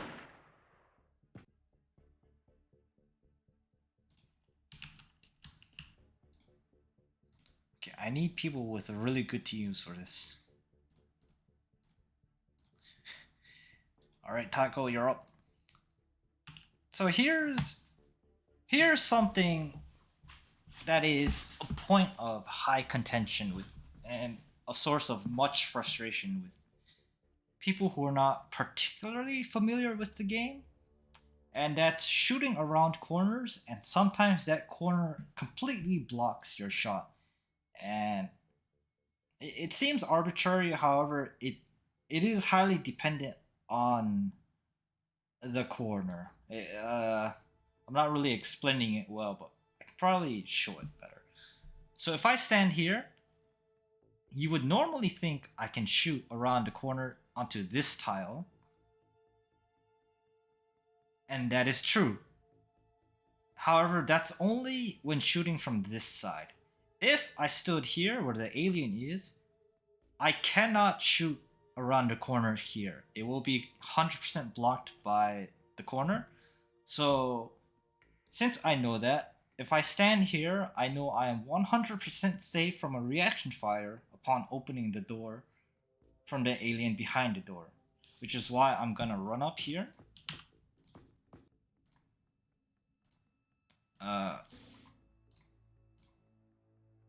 Can you burst? No. I need somebody who can burst.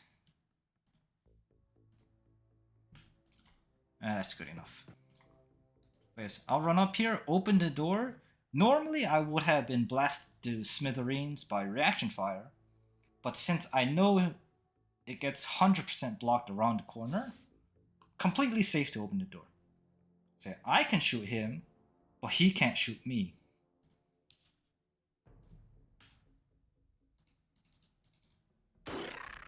So normally, both of those actions would have triggered reaction fire. Since I know that, I am completely safe.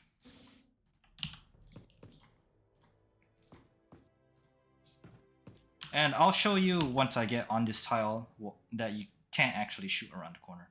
It is frustrating, and it's very highly featured in alien bases.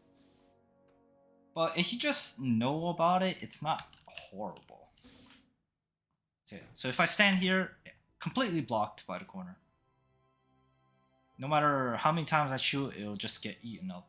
Despite the fact that if I was on this side, I can shoot.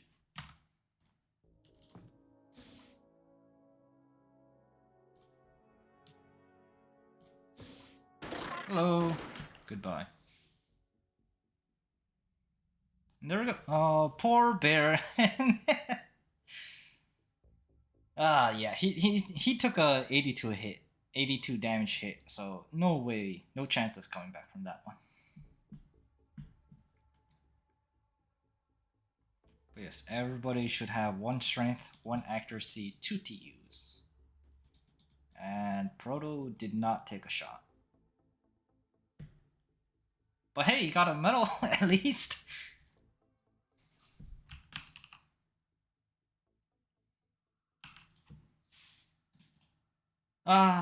You did your best.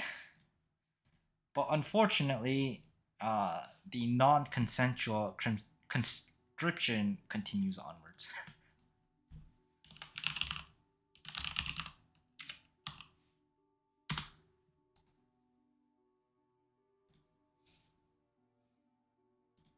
Okay, everybody's getting pretty wounded. Surprisingly, wounded and not dead. Okay, you made me 1 foxtrot, but that's just not good enough. Make me another, please.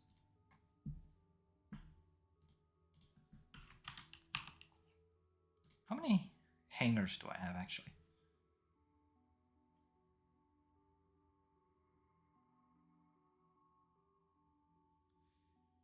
I don't remember my base layouts.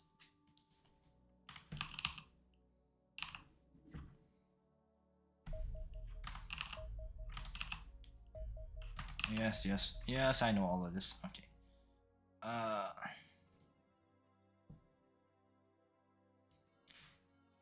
So while I might not be upgrading my ground unit weaponry, I will still need to upgrade my weaponry for my aircraft in order to get better torpedoes. So I'm gonna want alenium torpedoes as soon as possible. So instead of taking alien biology, which will give me beat sticks and stun grenades, I'm gonna go for plasma pistol in order to start unlocking plasma technology and get my alenium going. Alright, your radar's not ready yet. However, I'm gonna buy... Oh man, I have no money. Where'd all my money go to?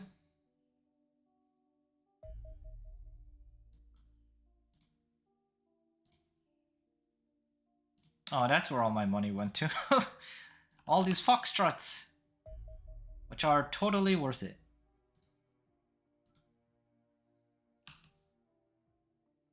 So this light scout ship, unfortunately, I do have to take as many as I can just to start training my troops. So they're a bit tedious to do since you... Well, there's no point in a training mission if you lose soldiers in them.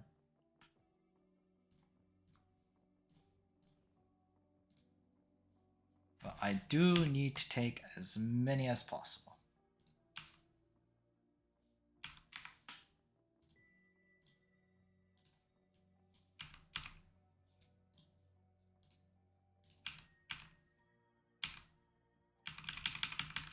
Right, that's good enough.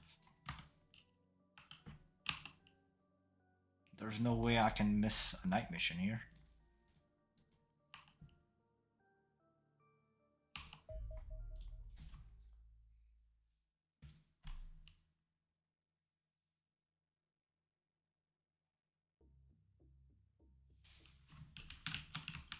Right. Always check the map edges. It's very important information to have.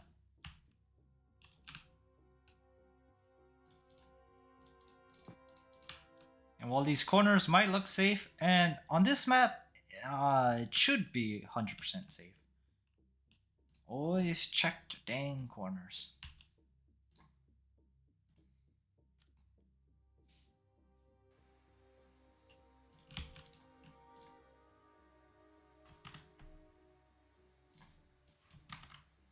Gonna throw a lot of flares with you, so drop your gun before set.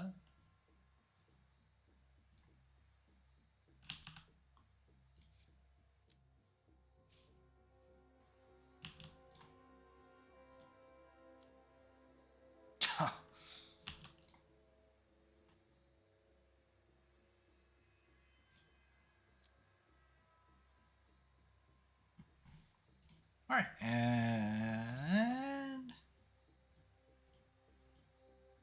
You know what, Proto? You can throw some grenades too.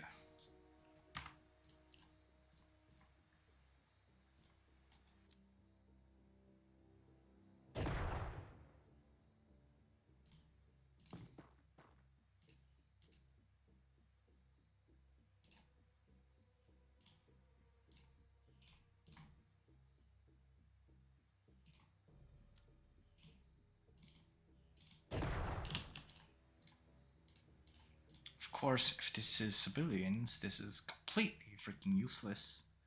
I'm just standing out in the open, begging to be shot.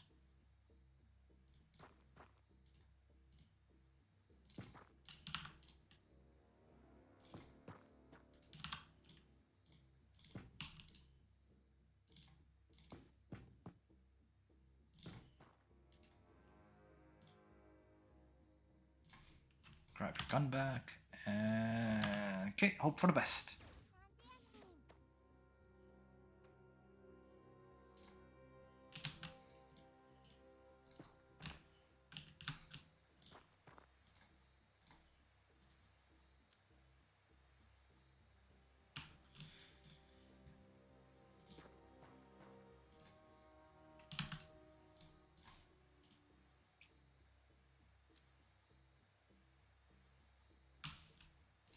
Still don't see anything. It really sucks when you just can't see what you're up against.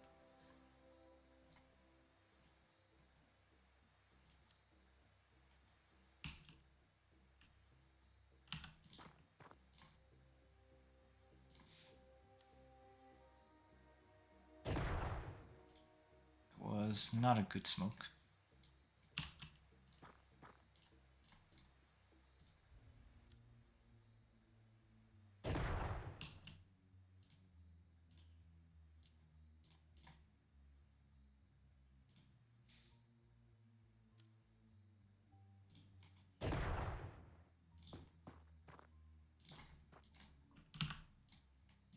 So another thing you probably would not have noticed unless you played the game, I have edited the movement speed values of just about everything. So normally I would not be moving that fast. It would be a lot slower. And I do that just... Oh, seasons, that's good. I do that just to speed up the freaking game. Especially when you're moving 12 soldiers. And especially when they have Predator armor. It takes a lot of time just to watch your soldiers move around. And I believe I sped up Androns as well.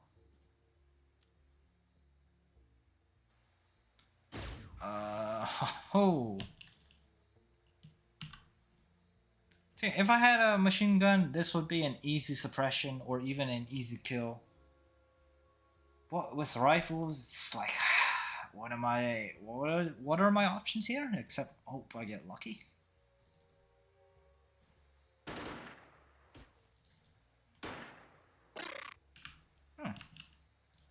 Somewhat lucky.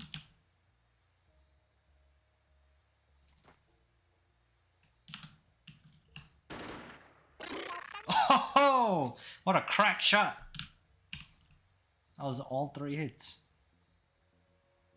And that's why I use burst fire instead of single fire shots. It's just better to shoot more bullets.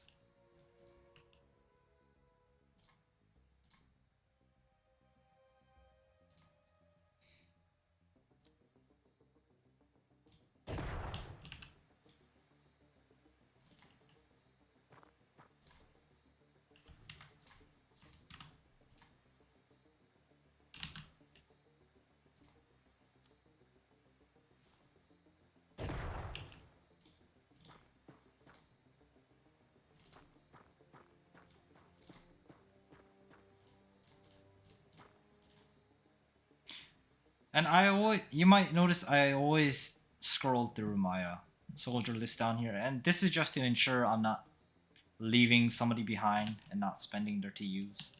Which is another thing I noticed a lot of people doing in their runs. This is something I would see a lot of people do. They would move 2 soldiers and then end turn.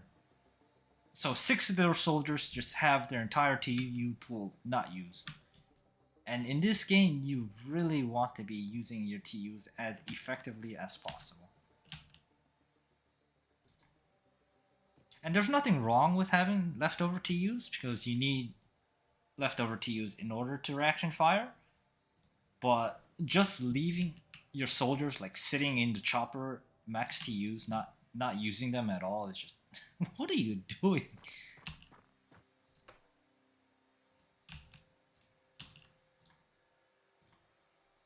So yes, a good lesson to learn when playing this game is learning how to effectively use your entire TU pool for your entire team.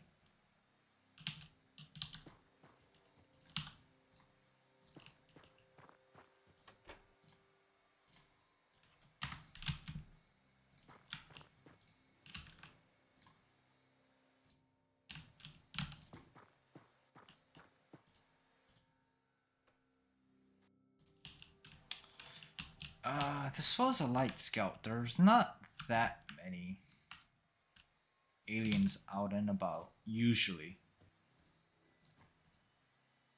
It's usually around 3.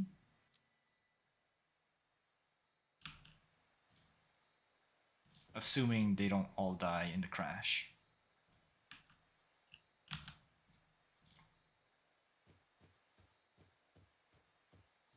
And I'm gonna assume the UFO is right here instead of right here.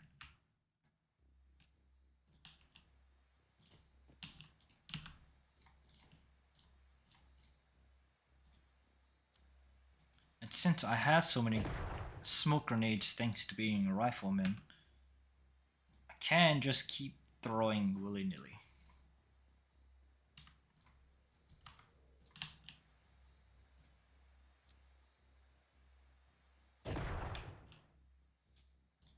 And you might think that it's worthwhile going through this door, up the stairs, and then being on the second floor, you know. It looks like a great vantage point for seeing basically the entire map, but no, it's not. Getting off the ground floor is, in my opinion, an awful idea to do. Because sure, you might have unobstructed sight lines from up here, but that also means every single alien has a free line of sight on you, so they just shoot you. And since they can shoot you further than you can see them, you're probably gonna get shot from the fog of war and just die without ever knowing what even hit you. So yes, I hate getting off the ground floor. Although I know some people just love getting up on the second floors of buildings.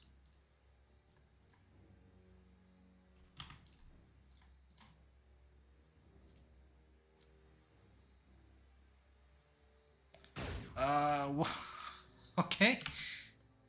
Maybe should have expected that.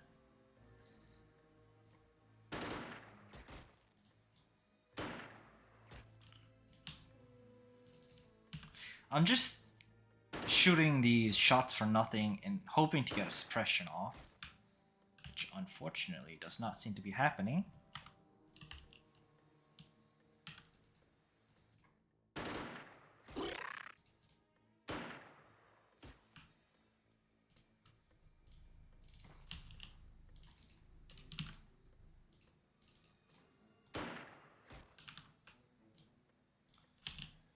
Are you sure I can't suppress the thing?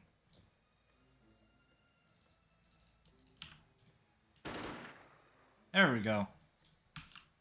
And then Jake will throw a smoke grenade. Keep Boomer safe.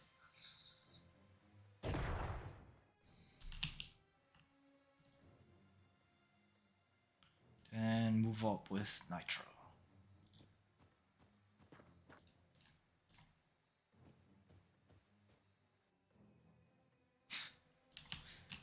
almost certain that the alien ran into this tile. I would bet money on it if I were a betting man.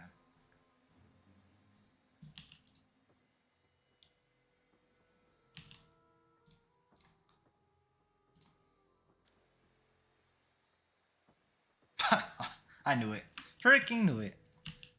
So the aliens, well, the AI does know which tiles you can see and which you can't see, and they are weighted towards standing in tiles you cannot see. So you can do some vision manipulation in order to manipulate the AI into standing, or at least trying to get them to stand in certain tiles, which is more pronounced in X Division than Community Edition. But if you see me turn away from an alien I have vision of, it's because I'm trying to manipulate their AI.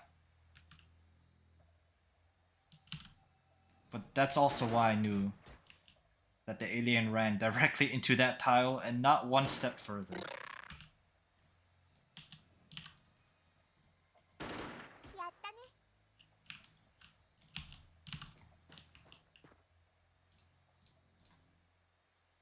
Alright. That was 1, 2. Just 2 of them?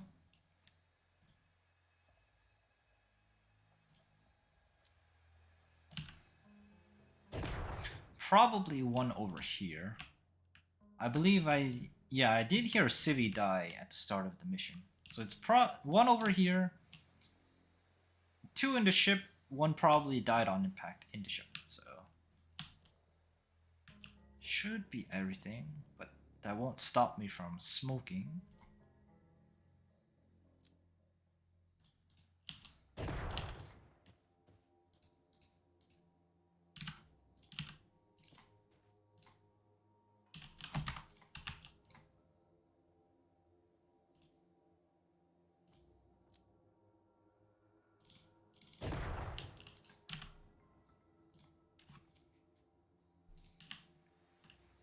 Although I don't hear them fiddling with the door, so maybe there's 2 dead in there, 1 in the back corners and 1 over here.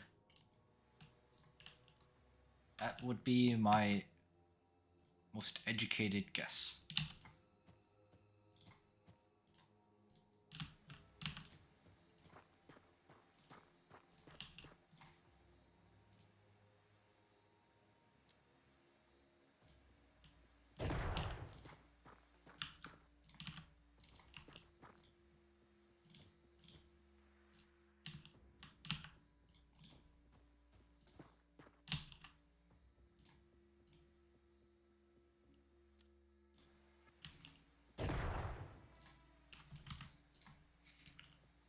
One more smoke. Just keep me, never mind. There's a nice line of sight right here.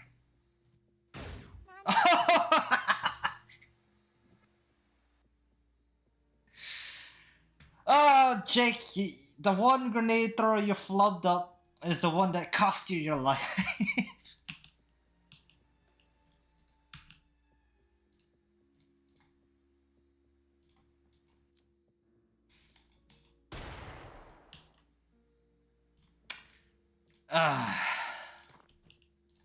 This freaking game.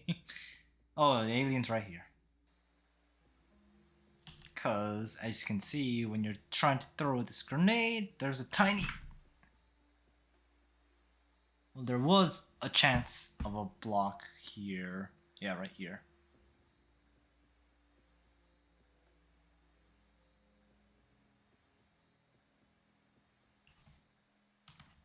So I know the alien's right in this tile. Which means I can just blind fire at it.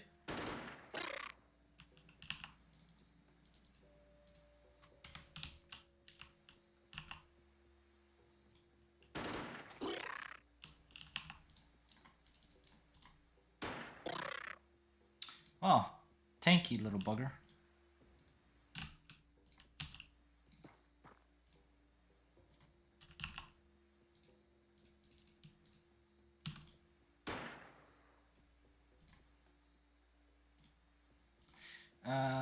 Didn't kill you, so I will just smoke instead.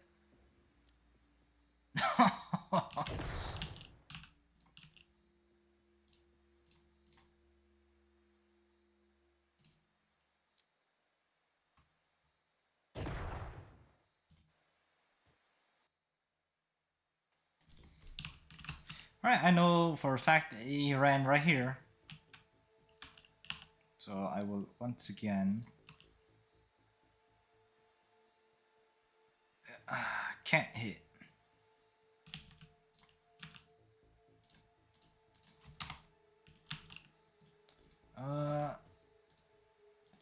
But this works.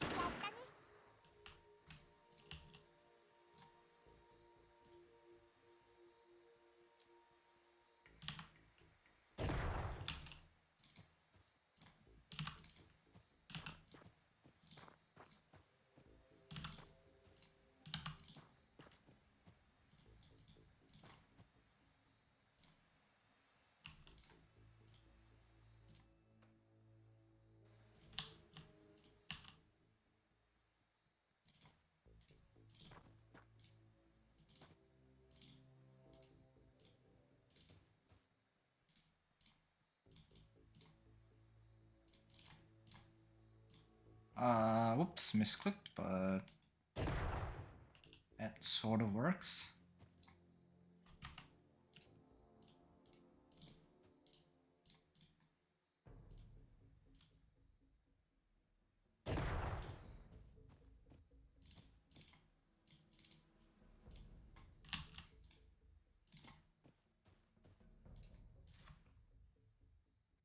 Alright, and then I shall just open the door? Yes.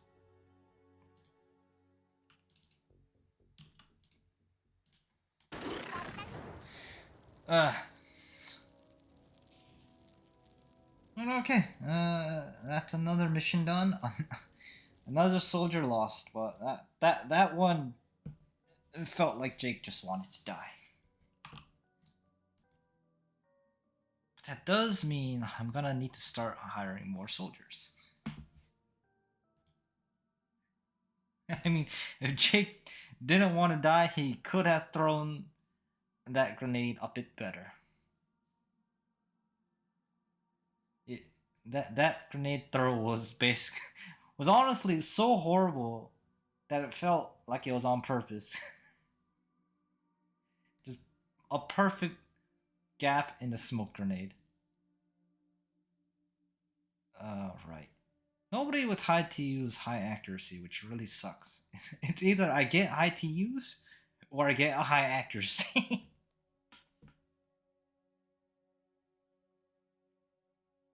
Yeah, I guess you're okay-ish. Yes, re-roll his stats.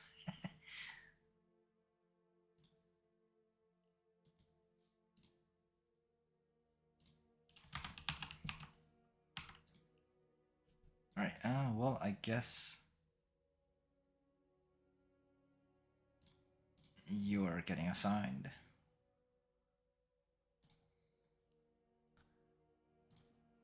You know what? I bet you it was just Jake trying to get a different hair color. He couldn't stand being a redhead for much longer.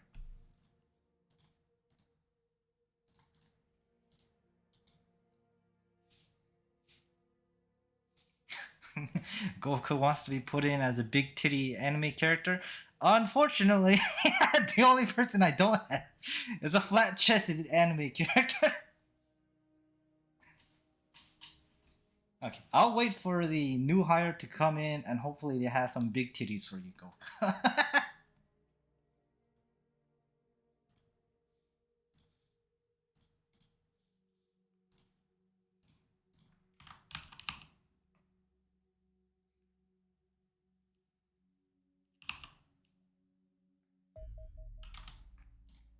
Alright. So, improves combat armor is a pretty big bait. It gives you Jackal armor, which sounds great because you probably have lost a lot of soldiers by this point by getting one shot. which makes you think maybe if I had armor, I won't get one shot. But on insane, you're getting one shot anyways. All right, Indochina is up and operational.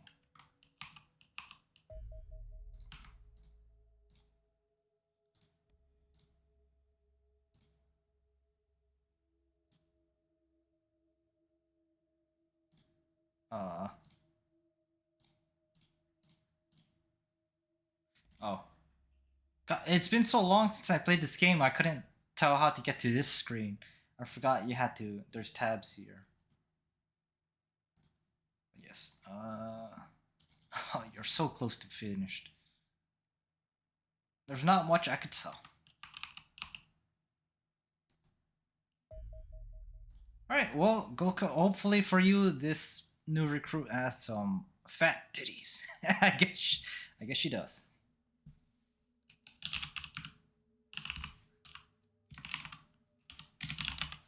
Oh, you have two views, huh?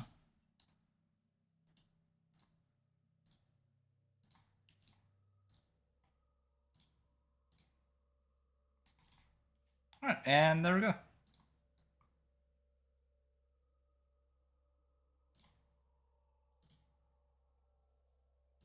Right, I need to change your role.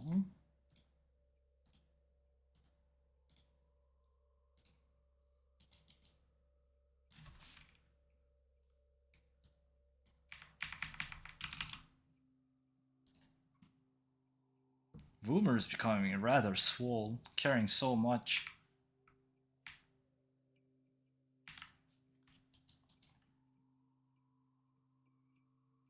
Oh, Xenonauts 2 having their pilots for planes. Yeah, it does add a bit more soul to the planes. And a bit more emotional value when your planes get shot down. You're like, oh no, pilot person died instead of, oh, Condor 2 went down.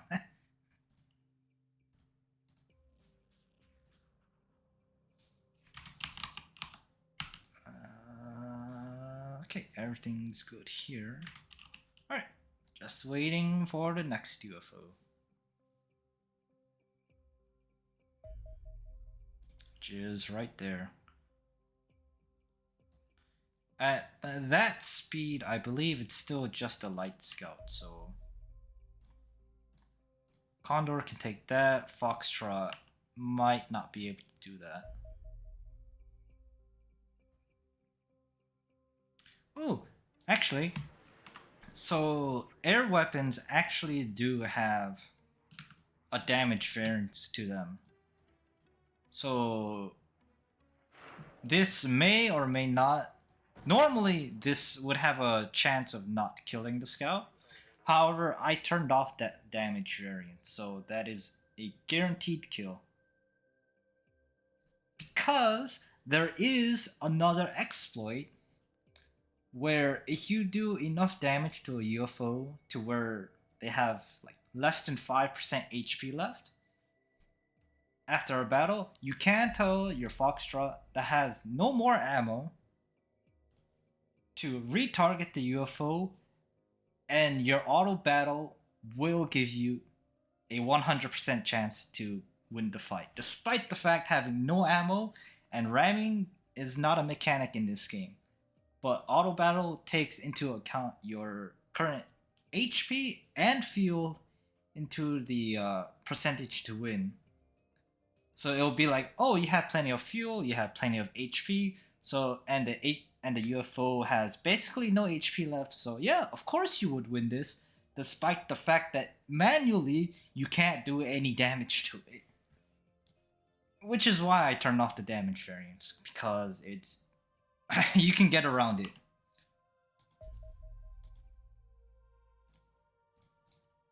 So I have two missions. I'd like to take both.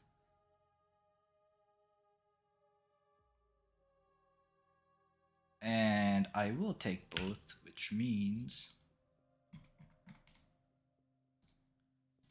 gonna send my Charlie over there, or my Rufflecopter there. Maybe not now. gonna patrol over the crash site, and then once it's nighttime, immediately do the ground mission, and then fly straight over here.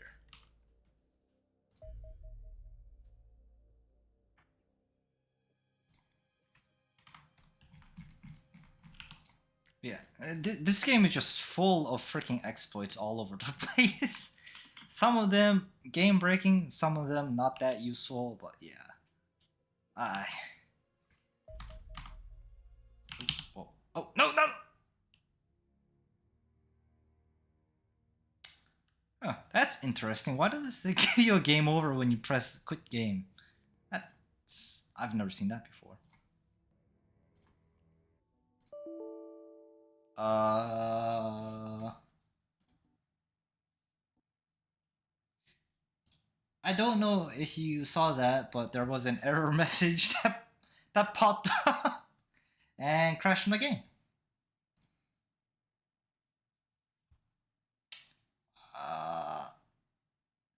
So on the Geoscape, you do have autosaves every day, hopefully. Okay, that works, but unfortunately, this autosave was before the UFOs I shot down.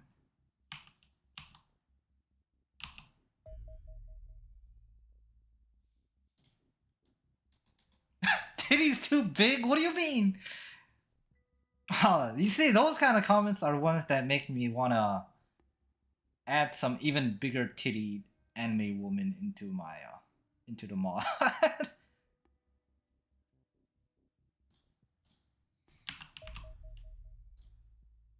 Such hurtful comments.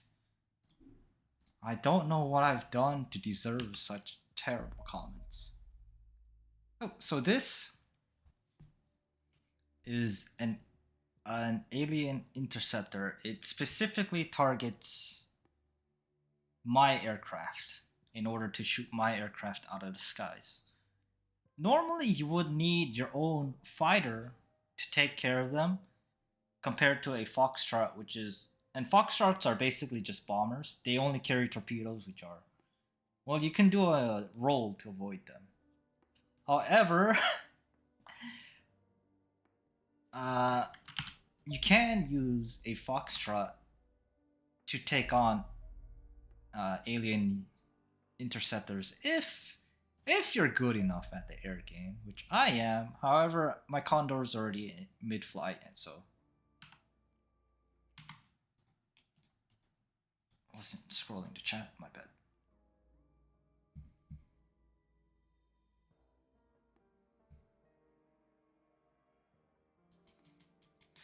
I mean, the TOS. I've seen worse. Is all I can say. I've seen worse, and they fly by.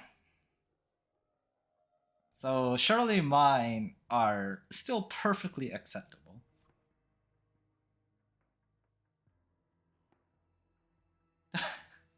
Yeah, all the breast implants in East Asia. I'd imagine it's quite a lot.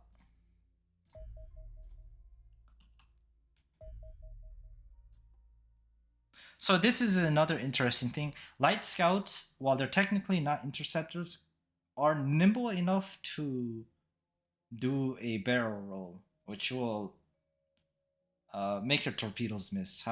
Which is why the auto resolve says you have no chance of victory. But you can just do it your dang self.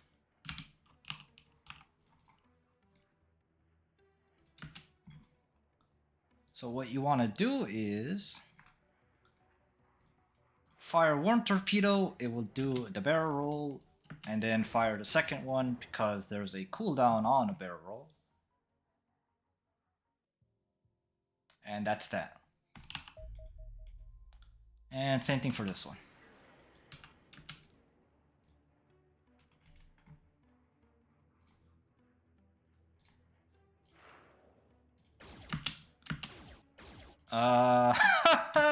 I messed that one up, but we can still do this. There we go. Since barrel roll only goes left or right, it has no way of dodging just torpedo because, yeah, you just barrel roll into it.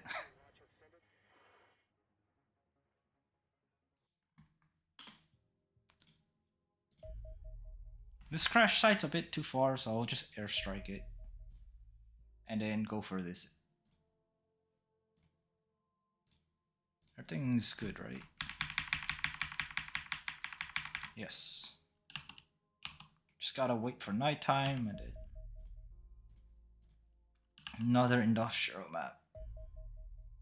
Ooh, that gave me enough to get that foxtrot.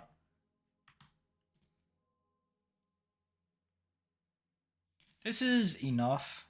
I'll get more funding turn of the month to build more foxtrots, and with that funding, I'm gonna slam a base down here. Maybe consider another radar here, or a lab, and then continue making more foxtrots.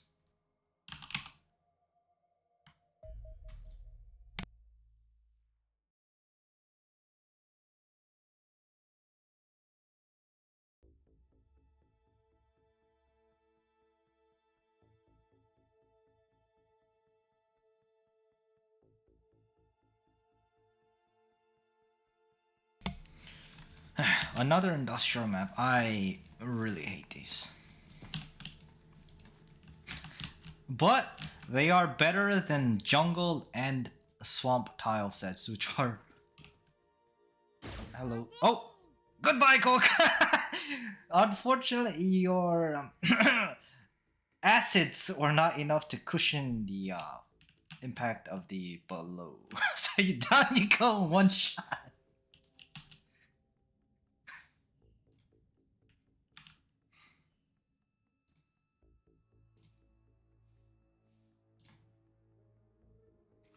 It's okay, I'm sure the next soldier you reincarnate into will have bigger assets.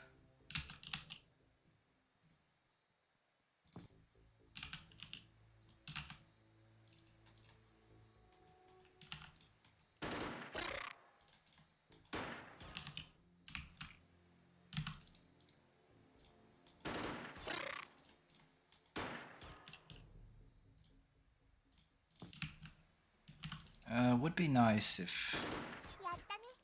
Thank you.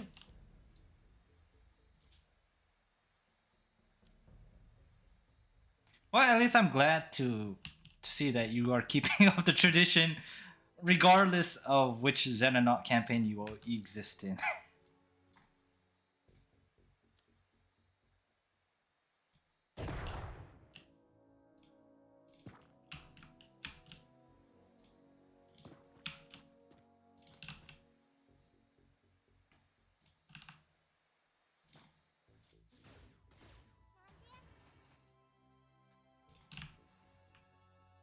You know, I wish I could use shields in this campaign.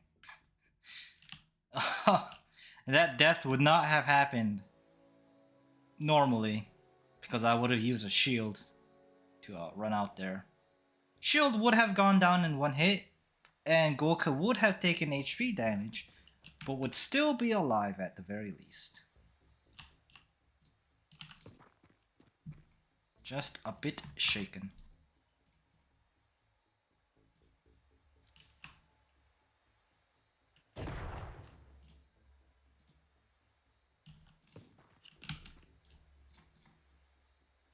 So since they're seasons, I will be enabling the smoke wall just about every single turn.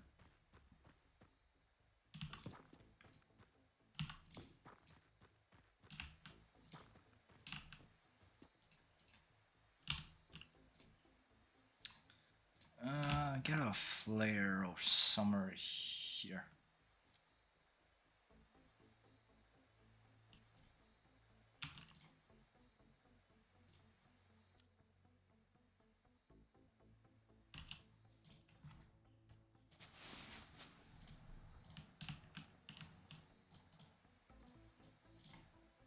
Oh, wow!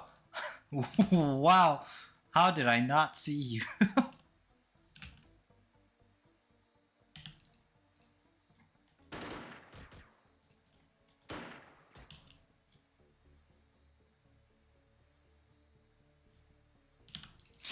If I shoot with Meridian over here, there's a chance I get reaction fighter pawn.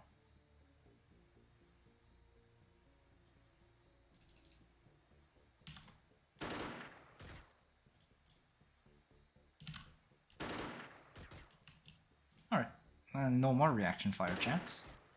But could I please hit the thing?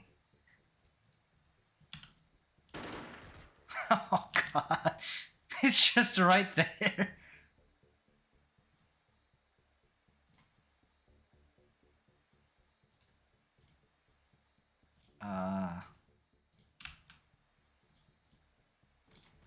Alright, new plan.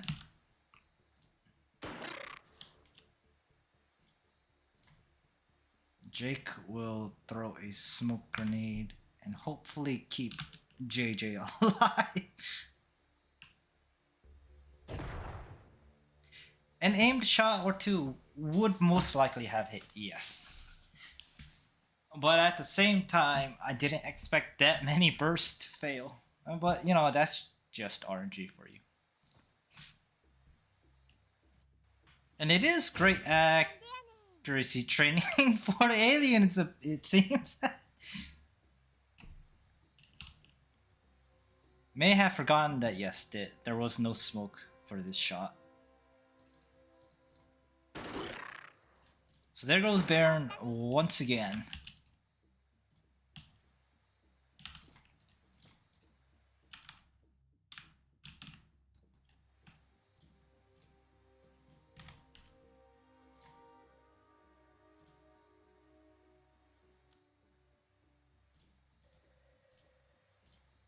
I don't know if Jake has the strength to carry around Baron.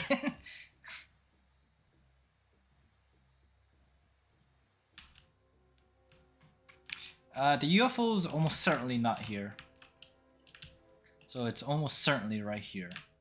Meaning, with this kind of wall, I'm gonna ignore this building. So I'll go down here.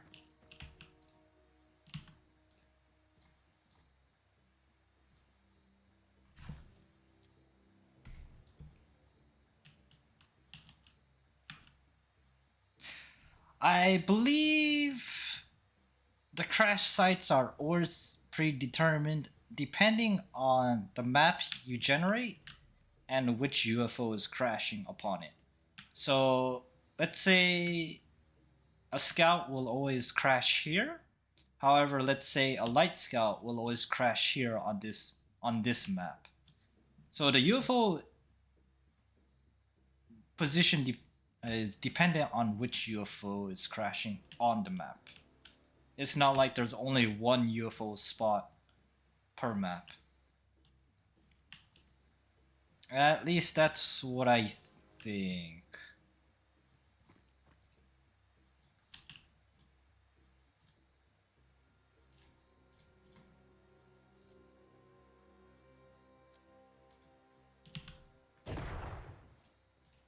I have looked at the maps in the map editor, but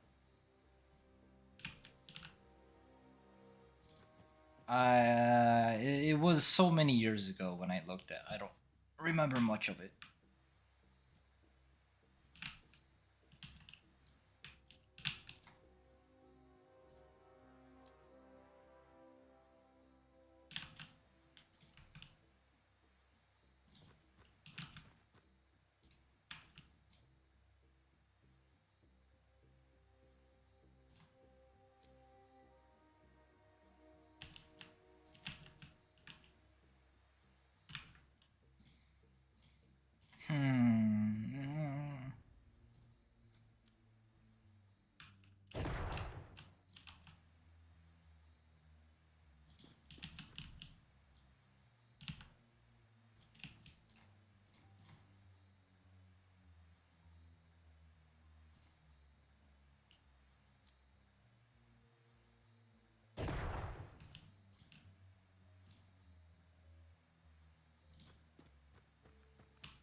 know that I was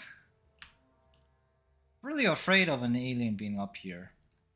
And I thought this smoke would have prevented such shots like that. And Proto barely limps away with 2 HP. Is bleeding though, so I do need first aid.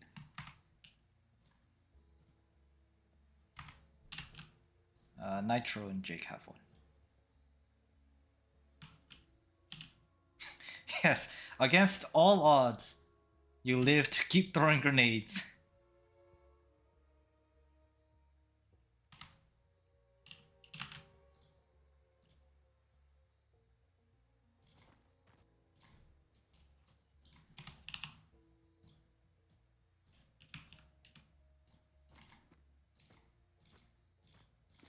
Uh, where's this alien that apparently shot me?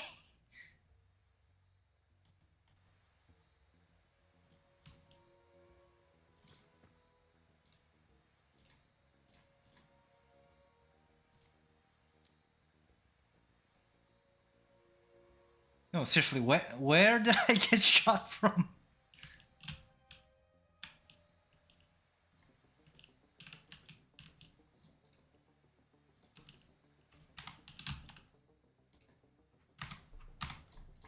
I really need to figure out where exactly I got shot from. Oh my god, this freaking game lied to me. It says 12 TUs to throw when your hands are empty. I emptied my hands, I have 12 TUs, but it costs 13 TUs.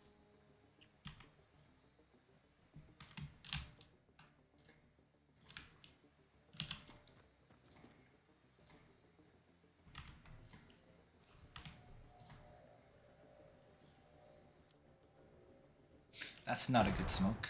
So the way smoke works, each tile of smoke a projectile passes through lowers the accuracy of that shot. So you want as many tiles of smoke between you and whatever's shooting you. So it's best to throw smoke here, so there would be this many tiles of smoke, and compared to just these 4 tiles of smoke. Yes, approximately 12. God.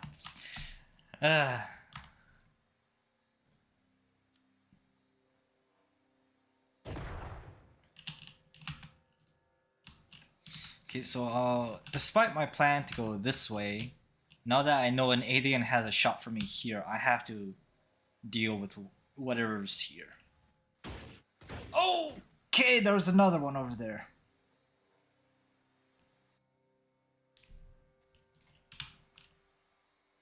This was a light scout, was it not? I could have sworn this was a light scout. Why are there so many outside the ship?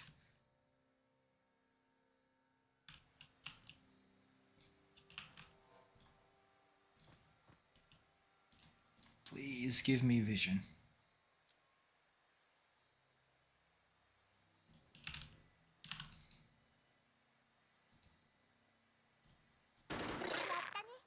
Oh, and this is why bursting is potentially better.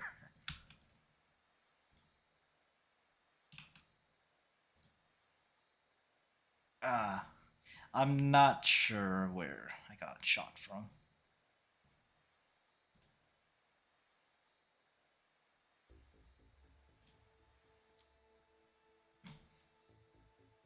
That's where I got shot from. Oh!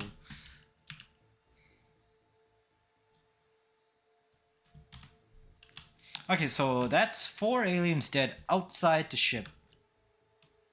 And now that I think about it, this was a scout UFO, wasn't it? The map's a bit too big for a light scout. So 4 out of 10 aliens dead and accounted for.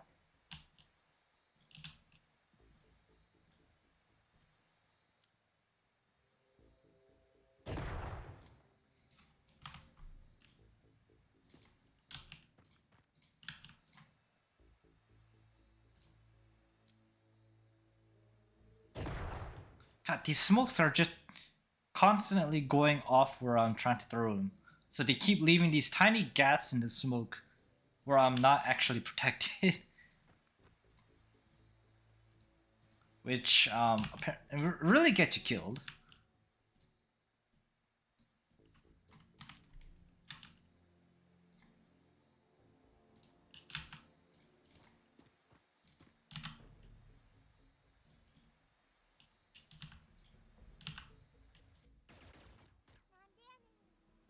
They're still shooting at a civvy.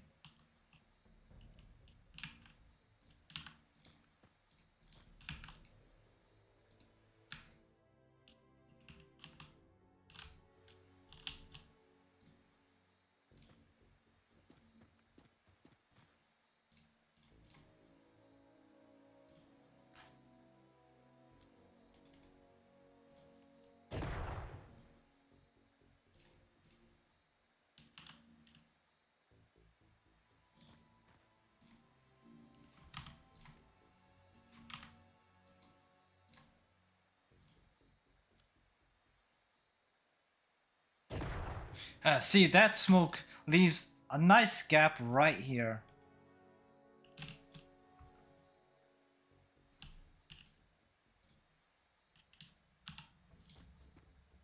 I thought you had more TUs than that, but I guess I smoked with you. Proto already.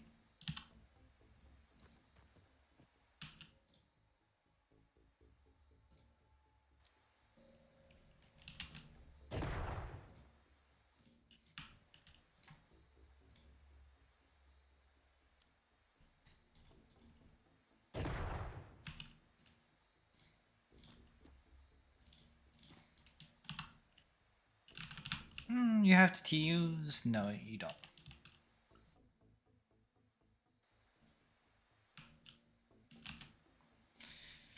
I hate buildings. Clearing them out is so much work. Especially without shotguns or shields. So I'm just gonna play it risky. Just waltz in there acting as if I own the place.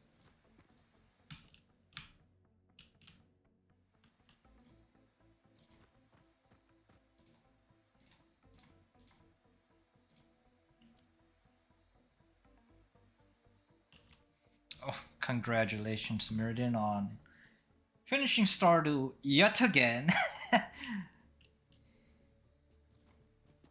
What is that? Like the sixth week in a row you completed a Stardew AP? And there's nothing wrong with Stardew.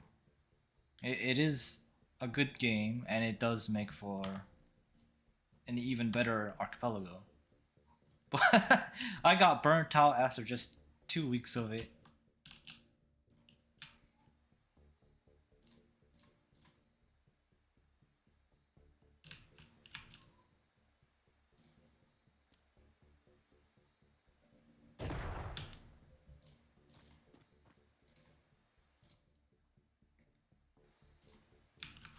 Actually. Okay, doesn't seem like anybody's yelling at me to grab an item for them, so.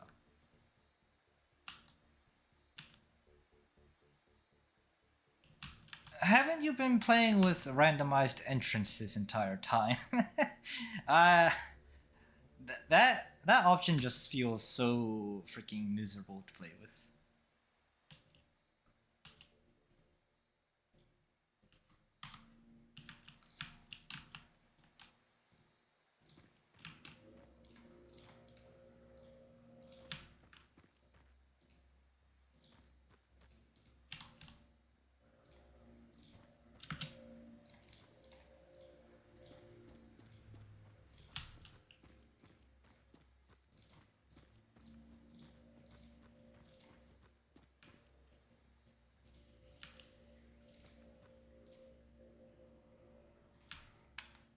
Getting close to the edge of the map and not seeing the UFO makes me think it actually did spawn up here.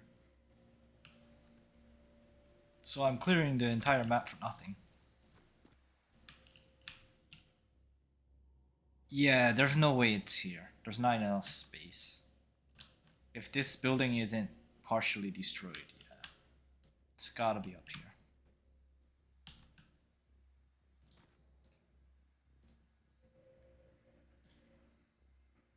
But since I'm here, might as well clear out the building. Don't want to get shot in the back again.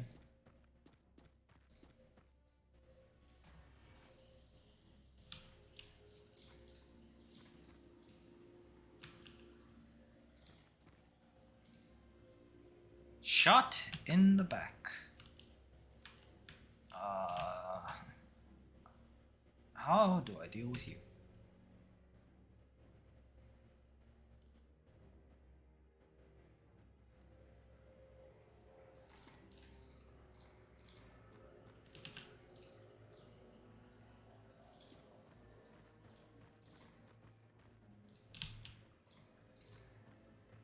No, I just realized it's the game music a bit too low.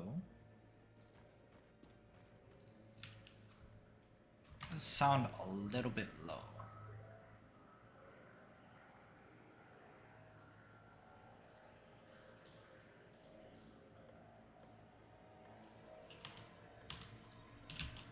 Audio balancing is something I will never quite get down perfectly, because every game needs its own different type of audio balancing. And I think it's coming through the mic, but yes, they're cutting grass outside my apartment right now, so that's gonna come through for a bit.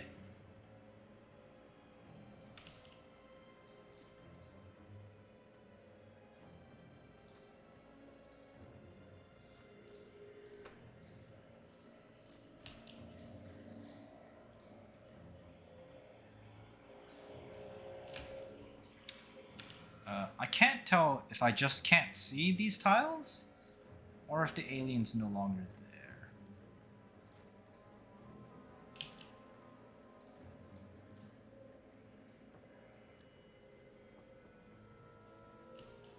Alien is no longer there.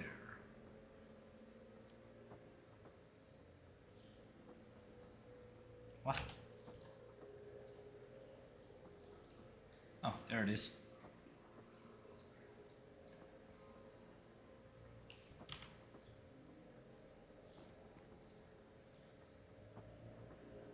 Haha!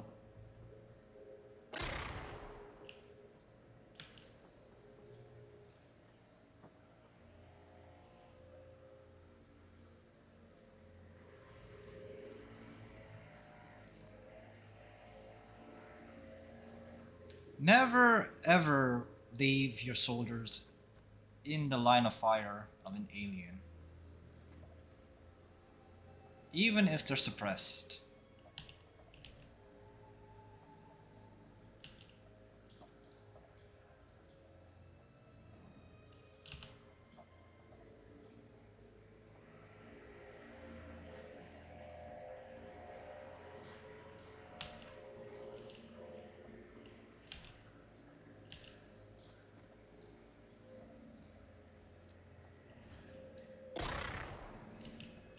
Alright, I should be able to move here, gun you down. Oh! Oh hey! Baron made it, but unfortunately Goku didn't.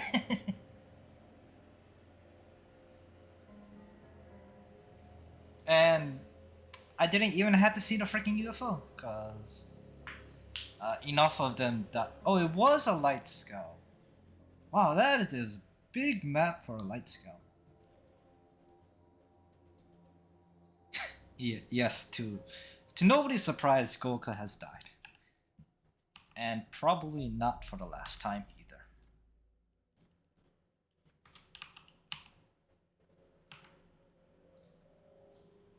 But that does mean I need more people.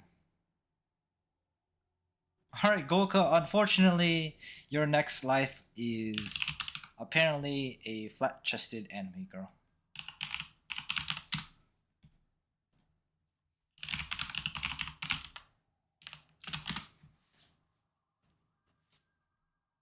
I misspelled that.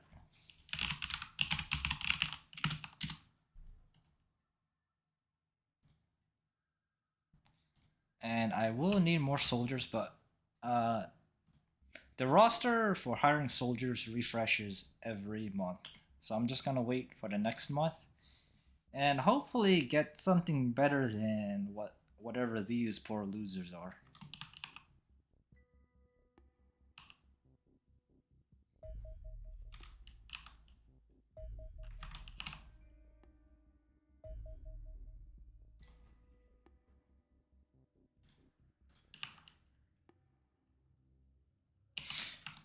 So these UFO events, these are specifically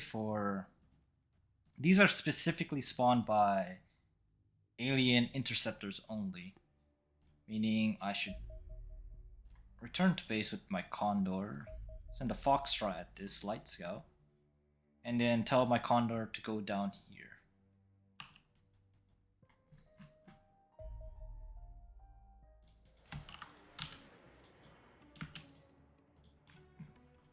And not mess it up again.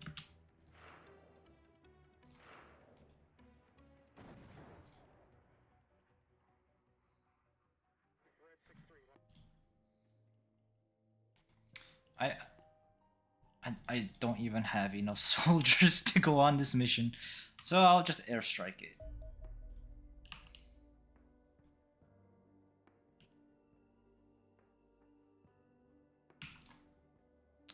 Condor is not. It is now refueled. And there it is.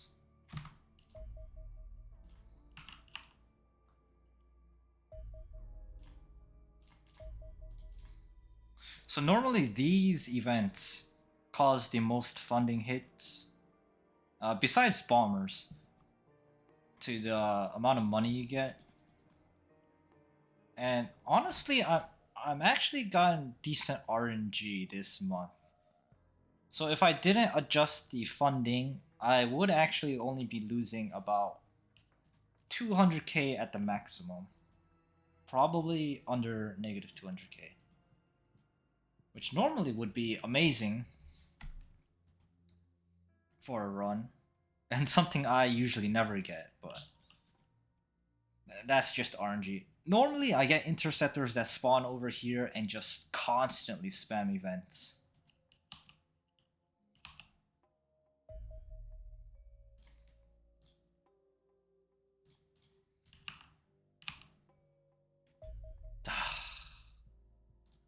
Should have just sent the Foxtrot.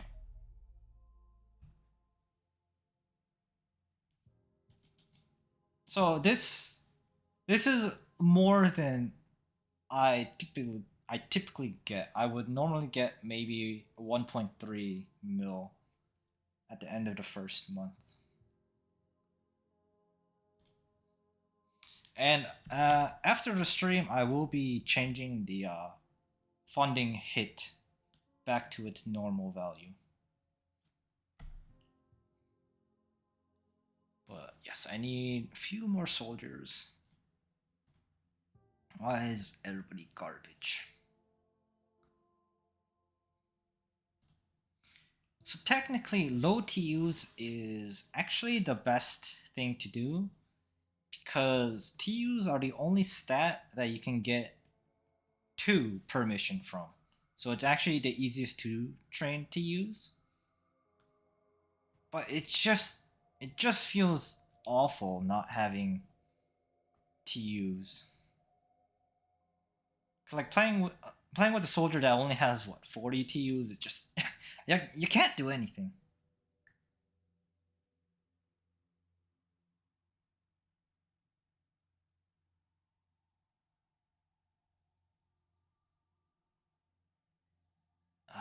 Accuracy does matter quite a bit.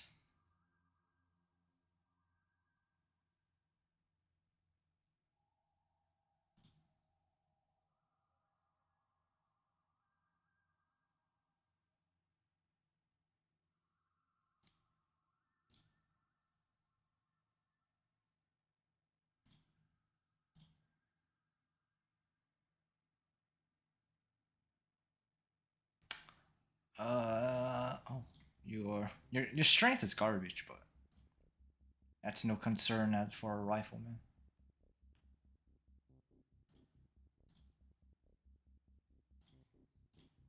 Alright, that should be enough.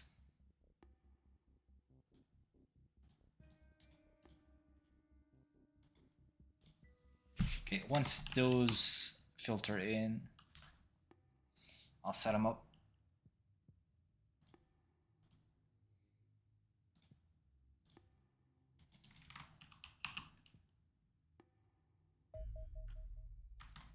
Yes.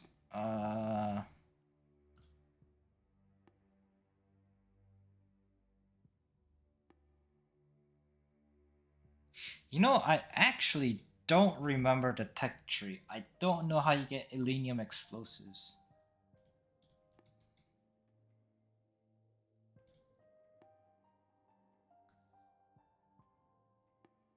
But we'll go with this. Right, turn of the month. I need more foxtrots. I need another base.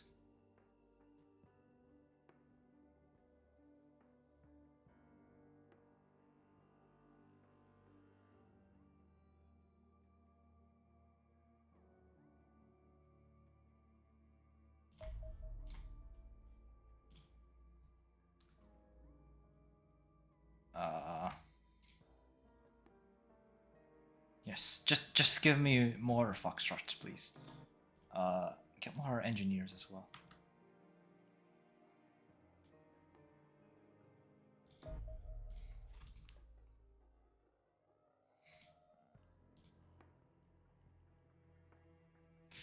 I feel like I always outsource my second lab to my second base. That would need living quarters. Yeah, screw it.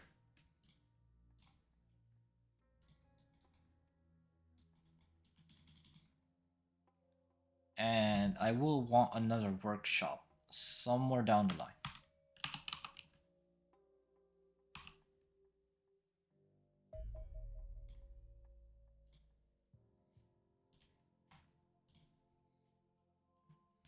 Alright, who is the best looking recruit?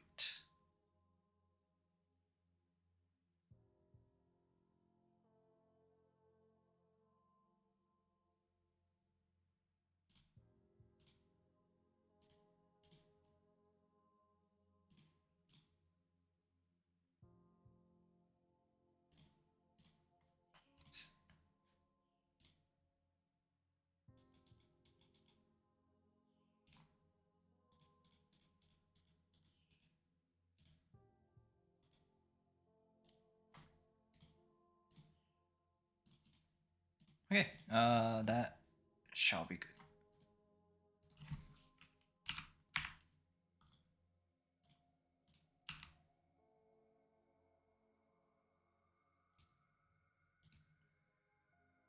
You know, maybe bring a few more first aid kits, because I apparently don't need all this ammo.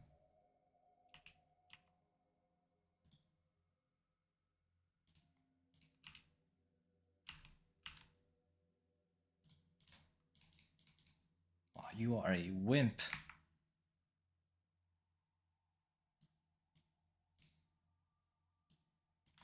Alright.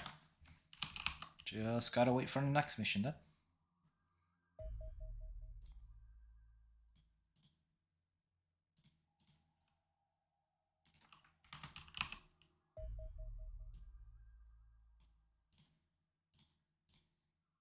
Actually, Indochina, I need. Give me 2 more hangars.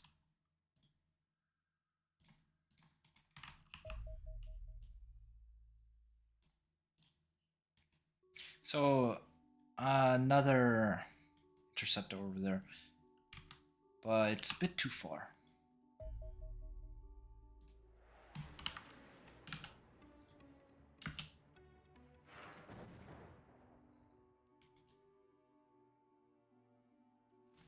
Gonna go for that one. Make a save just to make sure this is a night mission. Because it's a bit far. and your starting dropship is really slow. So I'm not actually sure when I need to send it.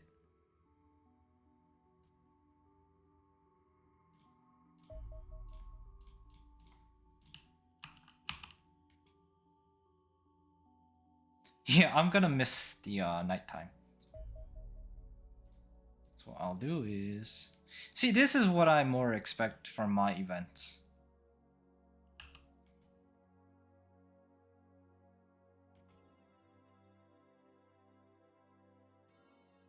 Just non-stop event spam, and all of a sudden you're negative 200k in one UFO wave.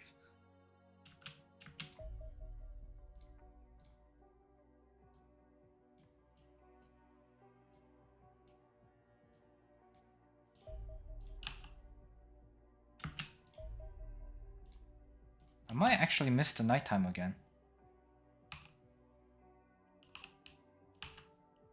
Oh, timed it just right. Just look at all these events.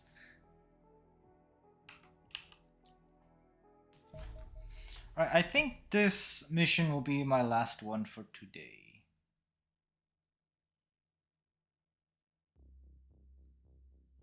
Not much excitement, but the start of every campaign just sort of plays out the same, so...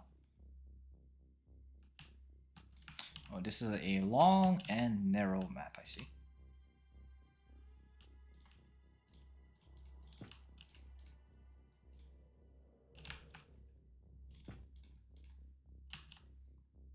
Yes, a farm mission.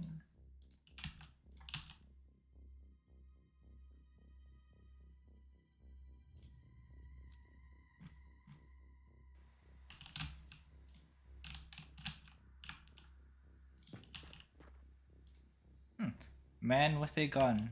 You can't see the gun, but the way the model, the sprite is standing, I can tell it's a gun. And I think you can see the stock of the shotgun right here.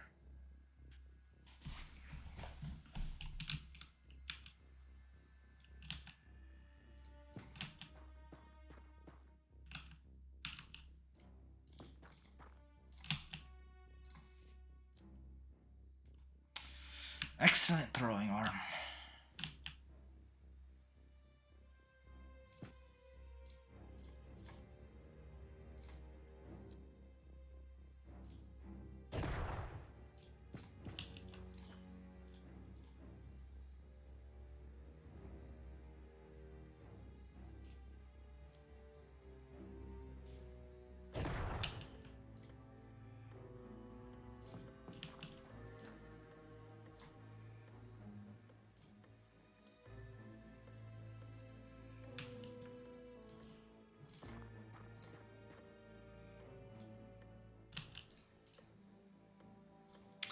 If you have TUs, you might as well use it to throw flares.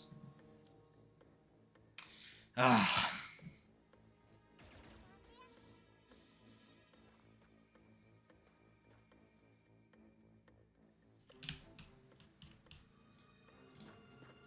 You know, I really enjoy missions where I hot drop, because that means I immediately kill a certain amount of aliens right at the start. Because that's a lot better than having all of those aliens scattered around the map, hiding around the corner, waiting for you to swing by and instantly gun you down. I've tried Battle Brothers. So the thing is, I actually really hate games that have high RNG elements to it. The only reason why I like this game is because Community Edition allows you to get guaranteed shots when you point blank something. Like, that is the single reason why I actually even enjoy this game. If Community Edition did not exist, I would absolutely hate Xenonauts 1 and 2 and would have never touched either game. But since Community Edition removes some of the frustrating RNG moments. It makes the game tolerable. But Battle Brothers, oh god, there's just so much RNG.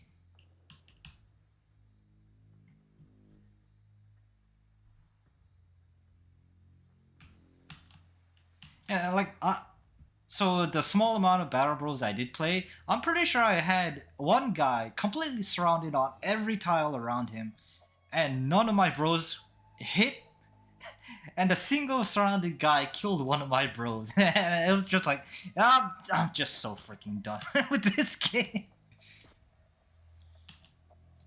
Like, it is a good game, I won't deny that, but it's just too frustrating for me to play, really.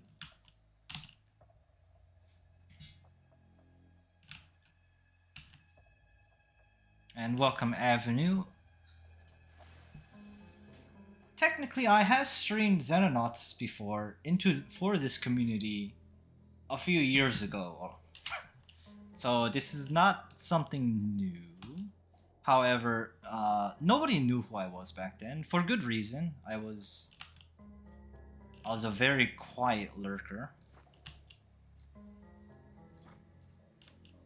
So unless you saw the very few posts I put into self-promotion all those years ago, you would never have known I had even played Xenonauts.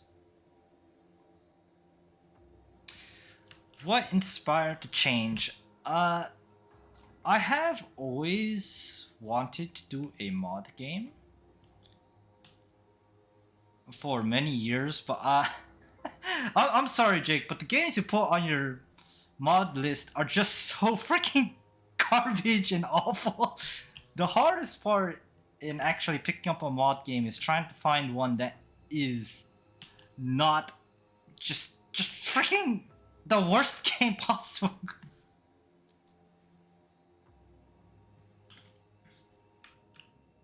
So I did actually completely route Adventure Island 3, and all I had to do was practice full runs. But after I did all the routing, all the hard work, I was like, no, I just can't get myself to freaking practice full runs for this game. It's just so awful to play.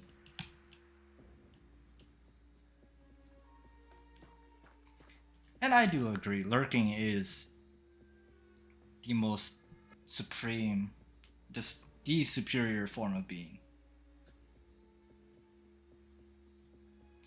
But despite what I said, the power of having a sword is it's a very good power to have.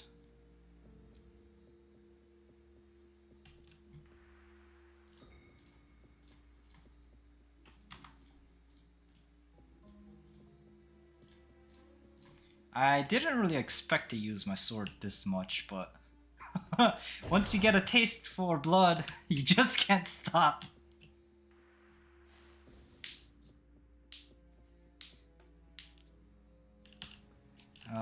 There's something in the grass here.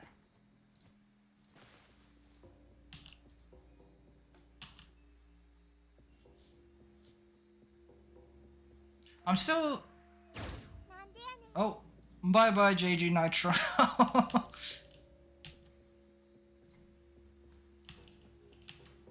There was indeed something in the grass, and I couldn't see it.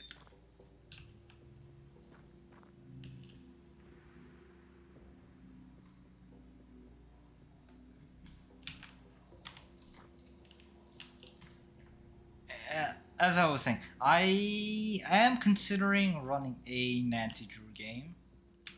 Oh god, civilians. However, I still haven't picked one. There are worse ways to die, like getting rebirth. But I need to check which Nancy Drew game I would actually want to run. And well, I mentioned it in while I was playing Mario, but I am even worse at puzzle games than I am playing platformer games. So if you were one of the unfortunate souls who saw me get hard stuck on 8-4 in lost levels for almost 2 hours, just imagine that pain being tenfold watching me play a Nancy Drew game.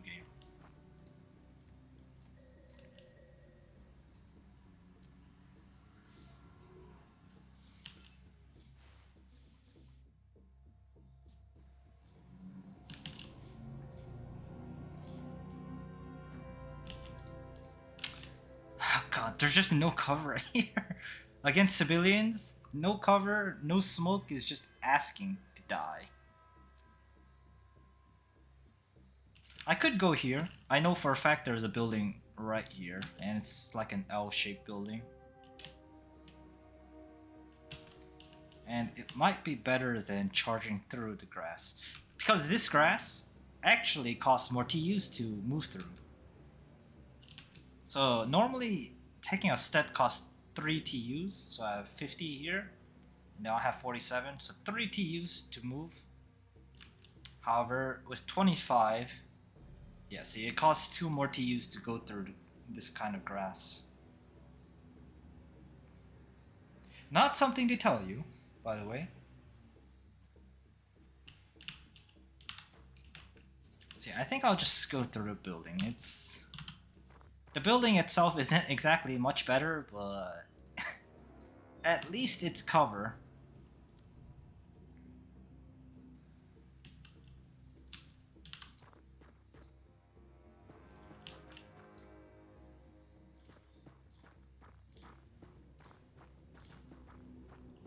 God, I barely made a dent in this map. There's still this much left to go, and I barely got off my drop chip.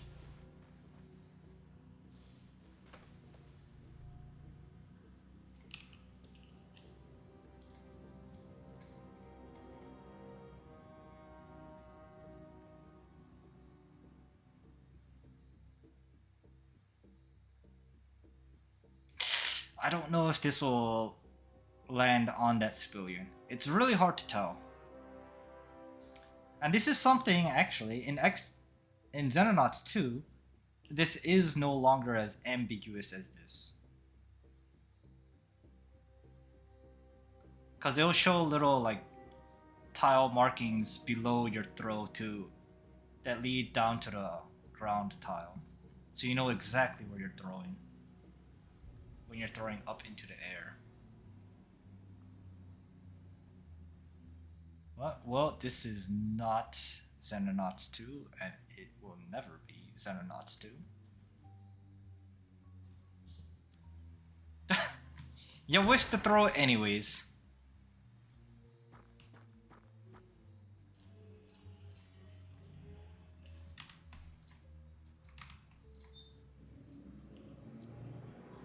Oh god. Please, somebody. I need that thing suppressed.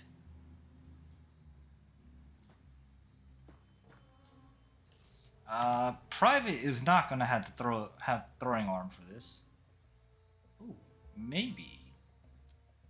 Ho ho! But unfortunately, not enough suppression damage.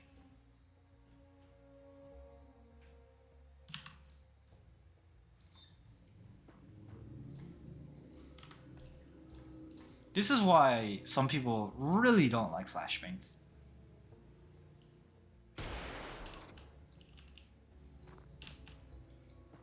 But, well, I have nothing better, so flashbang I will have to use.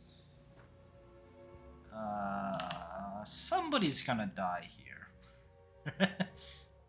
Because while that lizard is suppressed, it can still shoot.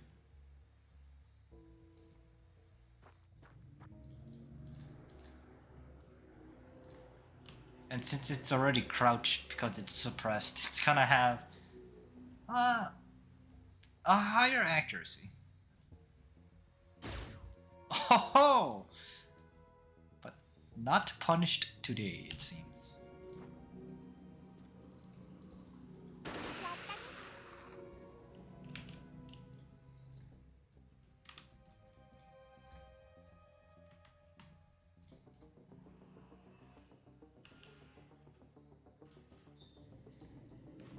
Where? There's your rifle.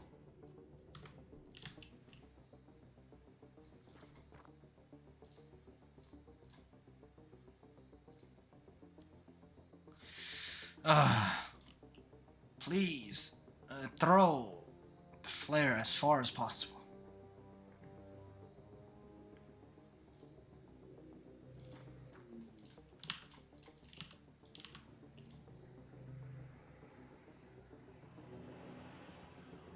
It's just so exposed everywhere.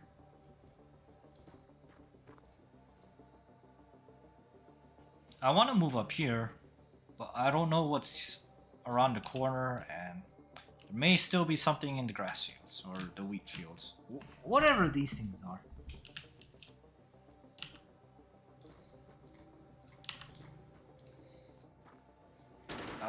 Like that? Oh, whoa!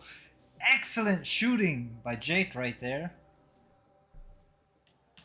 With the finisher by Goku. That, if none of those reaction shots landed, somebody was dying with how bunched up I am. But yes, this is the singular.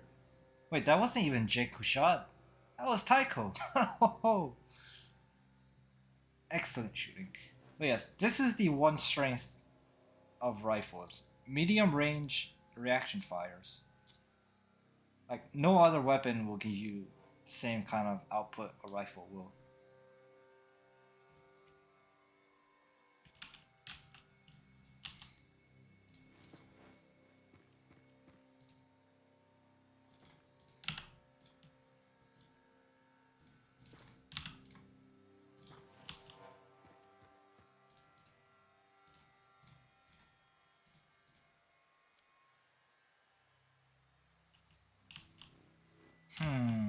How did you die? I think there will be another civilian somewhere here, which is a small problem.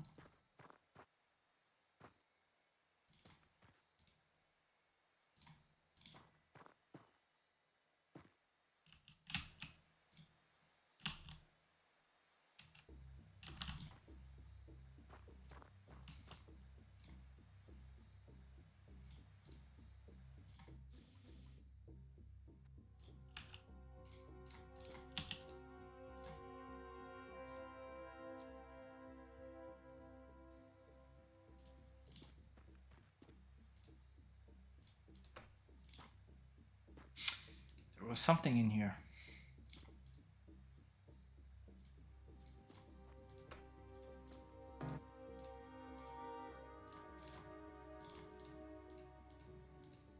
But it is gone now.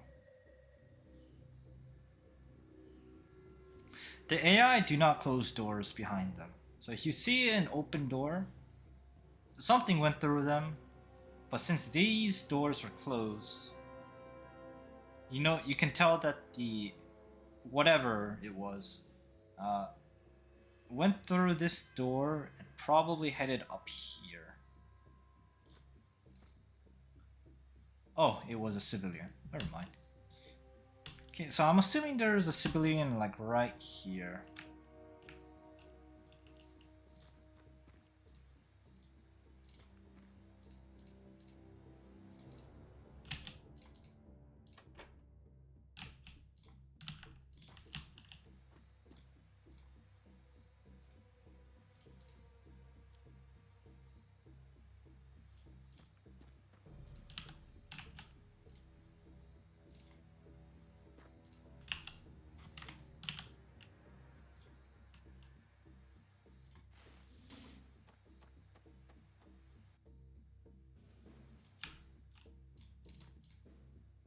Huh.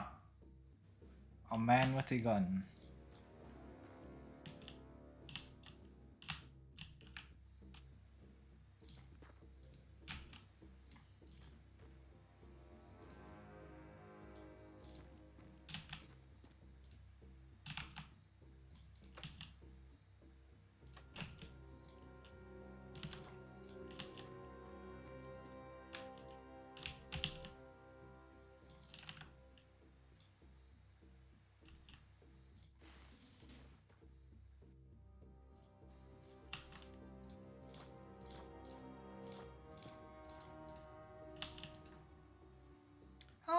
did you die?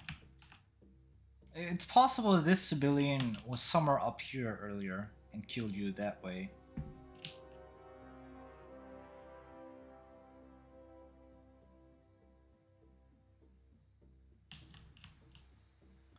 But I feel like there's a civilian somewhere out in the trees.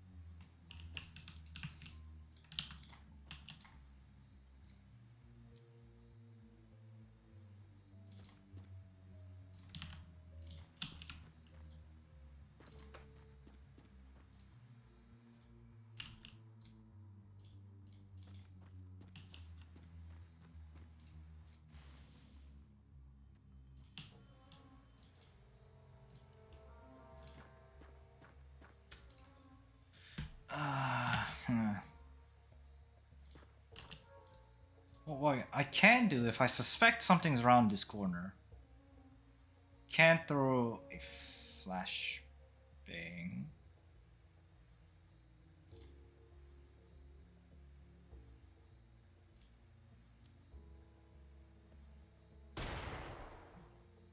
That didn't hit this tile, but it's unlikely for an alien to be there.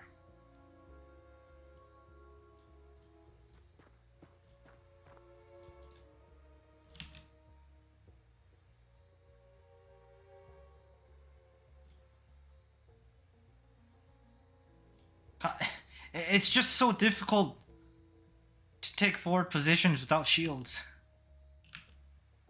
And when against civilians, I can't even smoke. Normally I would have had a shield somewhere like right here or something this turn. But I just feel so risky having somebody up here.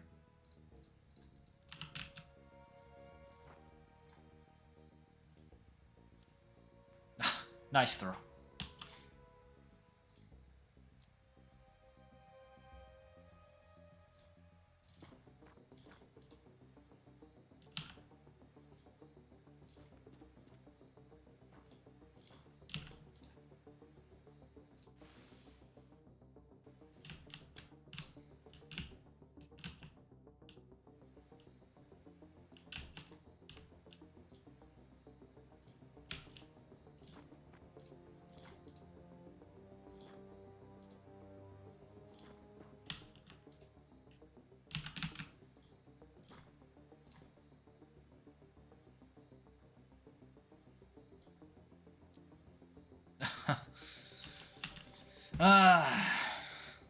You know, in X Division, your grenade throws are extremely accurate, and you can get 100% accuracy throws, which make grenades feel a lot better. And you can also throw them super far. Like this is as far as I can throw it here, but in X Division, you can throw a grenade this far.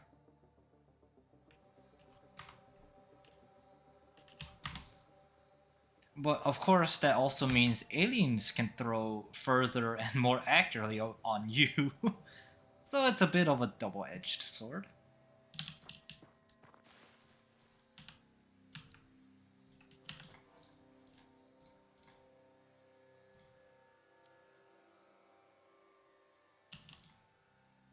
Could I get a better flare, please?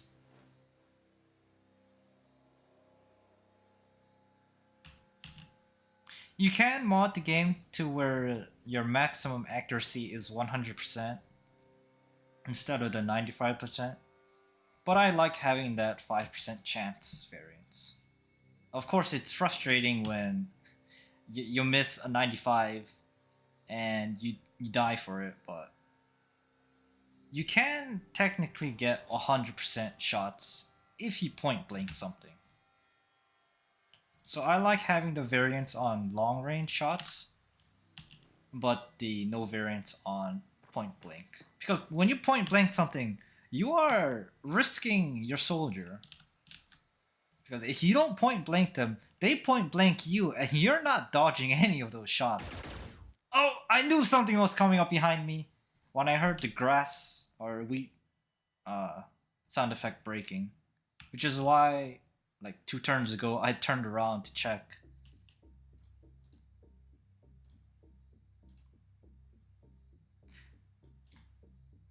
What? See, in base, in vanilla Xenonaut 1, point blank shots are not 100%. It is a change made specifically by Community Edition.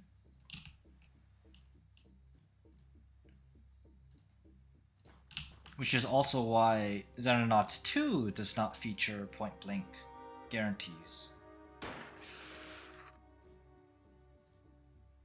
I actually can't kill this civilian this turn, nor can I suppress it. Can I suppress it?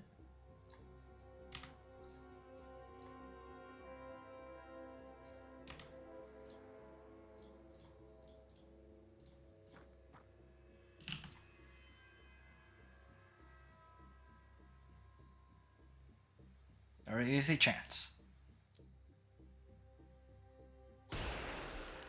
I tried. Yeah, I mean, I also don't think games should always try to simulate realism as close as possible, but it's a change I'm glad to have because it gets rid of frustrating RNG moments. And it's not like it's completely in the player's favor, although it's obviously more weighted towards the player. But the aliens also do not miss point blank shots in Community Edition. And I have seen plenty of streamers uh, live because the aliens just can't hit them point blank when they're playing on vanilla.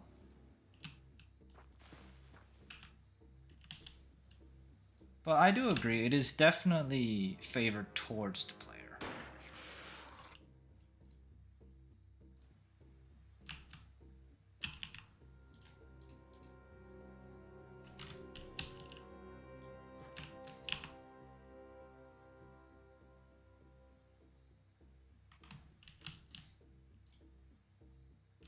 Somebody might die here.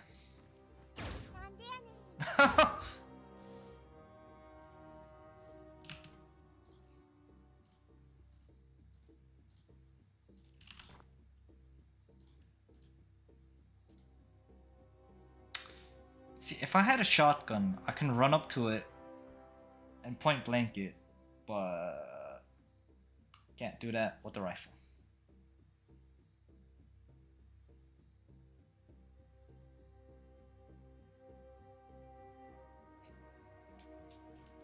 Well, at that point, real life is not a turn-based situation. So in real life, you would never be able to, first off, walk up to an alien, to point blank it, because they're definitely shooting you as you're running up to it.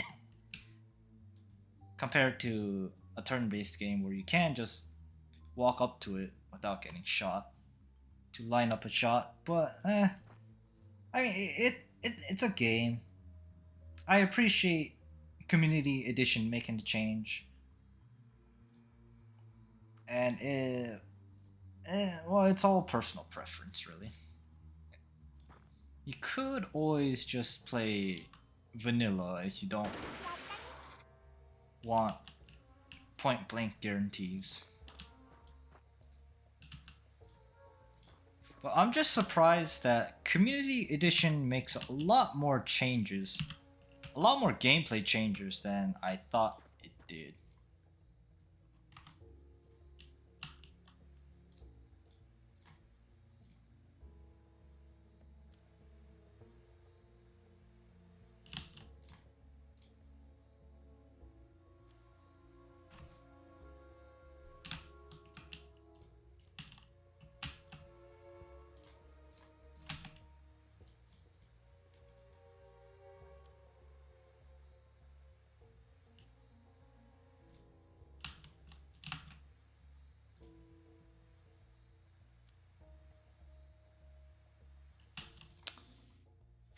I don't remember how many civilians I killed. 1, 2, 3, 4.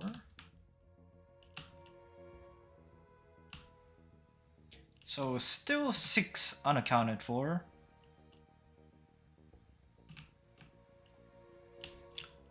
There's almost always one in the command room. One seems to be fiddling with the door. What, that's 6? Maybe 2 died on impact, and there's 1 here, 1 there. For a total of 10. Maybe a bit too optimistic.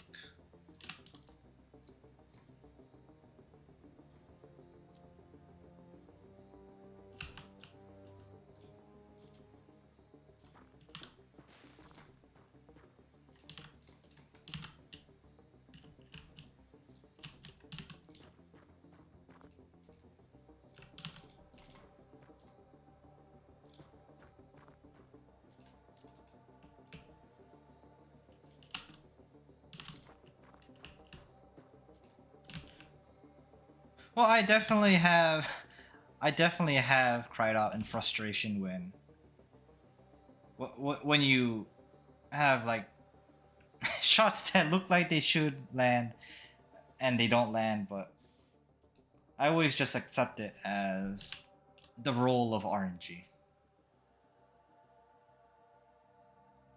Not like, oh, but in reality that should always hit. But you know, it is a game at the end of the day. And if the developers want to make it guaranteed or not, well, that's up to them and their vision.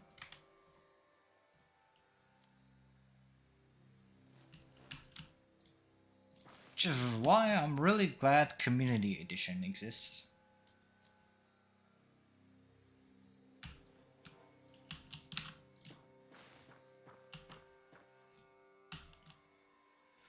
I'm kind of running around just assuming there's nothing outside. Even though I don't have much to really prove that. There's nothing at the door, it seems. There is one fiddling with the command room doors, though.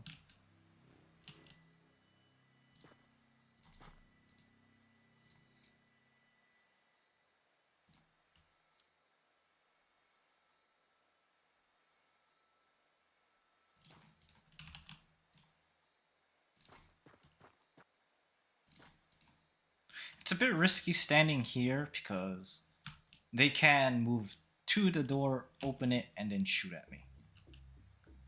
But I would like to check this little area out. Don't know if I have the TUs to actually run over there though.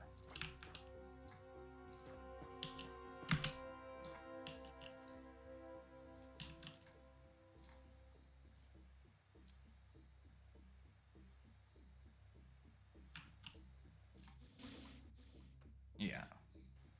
So one stepped to the door. And unfortunately, there's actually 2 variants to the scouts. Some of them, despite having no visual change, some of them you can stand on these 2 tiles. So you can stand here and open the door.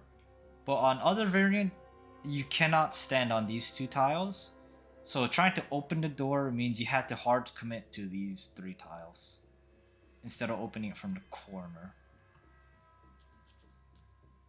So it's actually pretty hard to breach scout UFOs on this variant. Because I can move here, but it's a bit too far away. And if I open the door from here, I can get shot from everywhere inside the scout. Compared to if I were here, I'd be safe from everything on this side. Of course, there's, you know, plenty of chances for aliens to be on this side and immediately shoot me. So it's a bit difficult.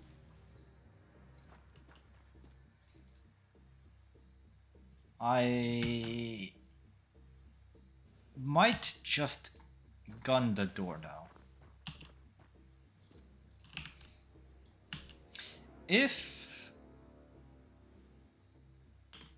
there's a bit more distance between the door and the edge of the map, I could have stood like right here and hopefully reaction fire the whoever opens the door. And they would not try to shoot me because I'm a bit too far away.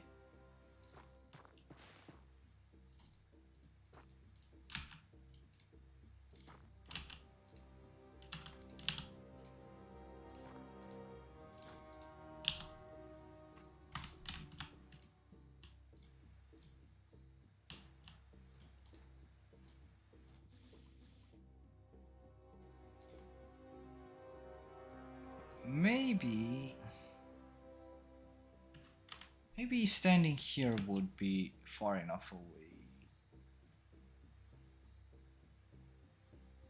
It's a bit too risky.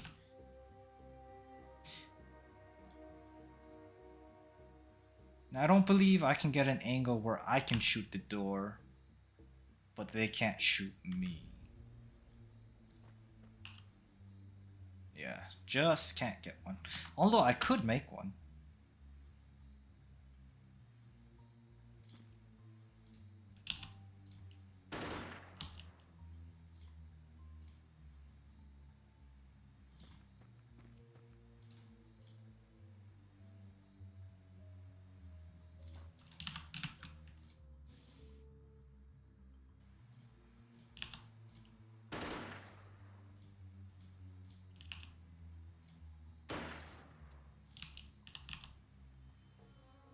Yes, from this angle I can hit here, but they can't shoot me back.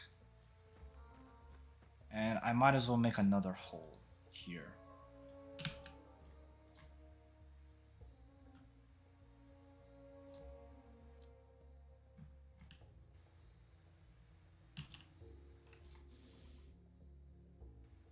Of course, I do need vision.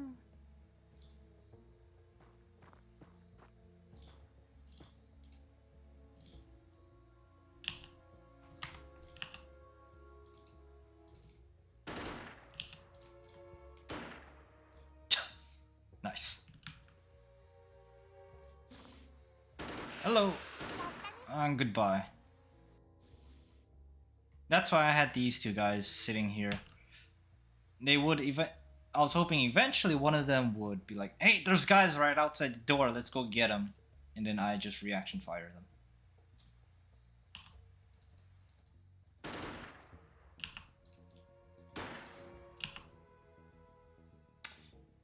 I'm not sure if this is completely safe.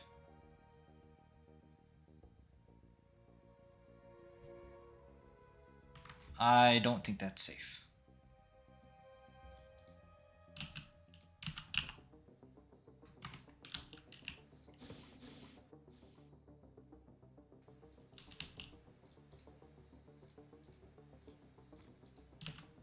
But I'll try it anyways. Oh, that's blocked.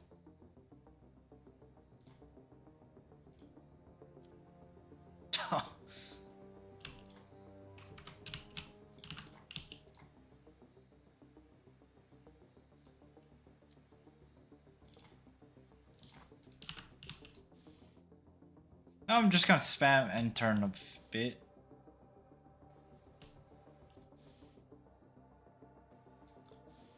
See if they want to come out to play.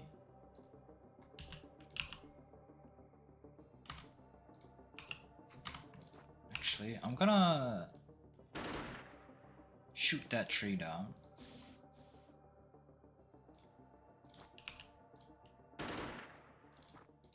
Because this is America where we can use guns to solve all our problems.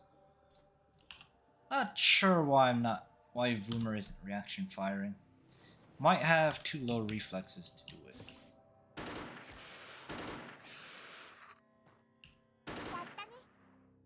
Well, that works.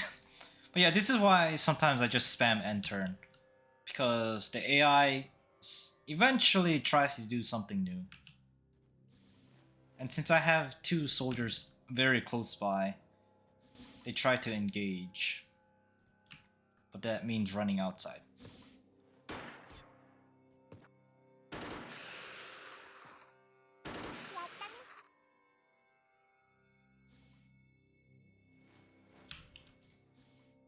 Okay, sounds like there's only one more in the bridge, so it's time to breach.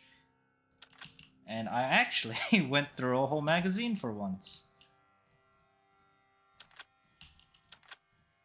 Might as well reload then.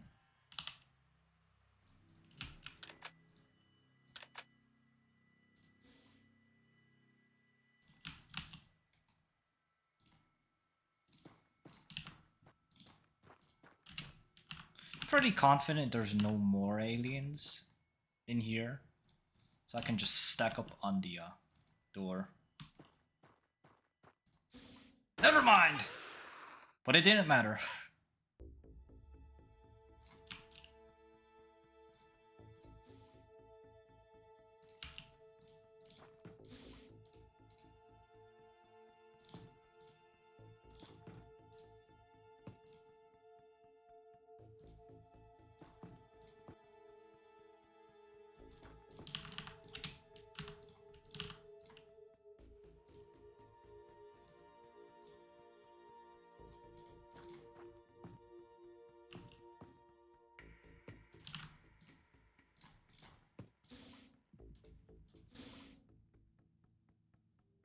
Nobody's gonna shoot. Okay.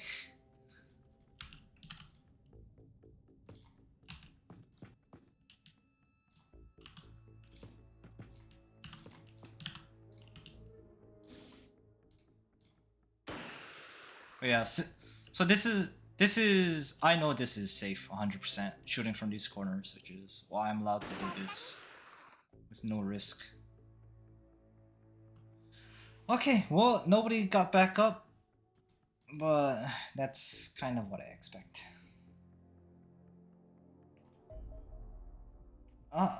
I'm sorry, but how does it take you that? How do you not know the entire graphic style is so different? Yes, don't worry, JG Nitro, you will have a fresh identity as soon as the Rafflecopter's back.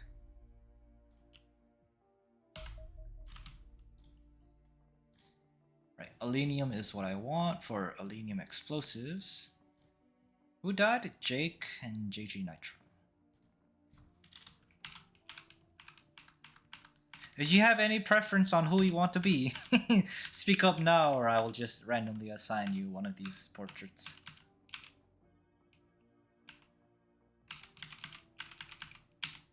You know, Jake didn't like being a redhead, so we'll make him a redheaded lolly.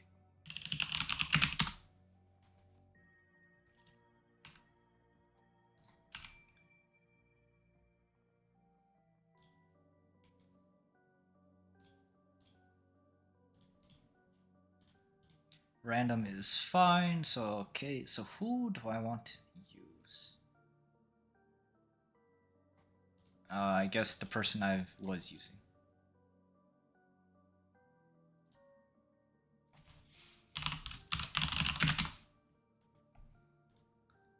And then once Barons heal up, you're healed up enough. Get back in there.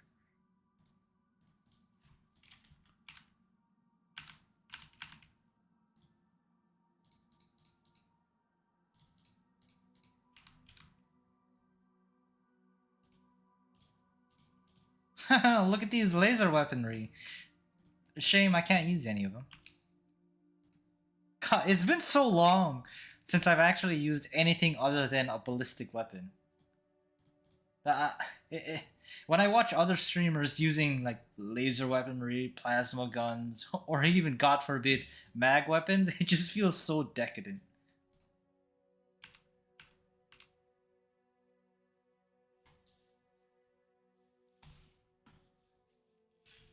Look, Jake said some hurtful comments about my Xenonaut 1 mods. So he's getting everything he deserves. But yes, okay, I did say that was going to be my last mission for today. So I will end it here. However, I will be back tomorrow with another Xenonaut 1 stream. And I may have a very special stream on Monday. It will be a very, very special stream. But thank you everybody for tuning in and participating in chat. I do really appreciate the chat because it helps me get over the feeling of me just speaking into the void and the void just eating everything up without anything bouncing back. Yes, okay, have a good rest of your day.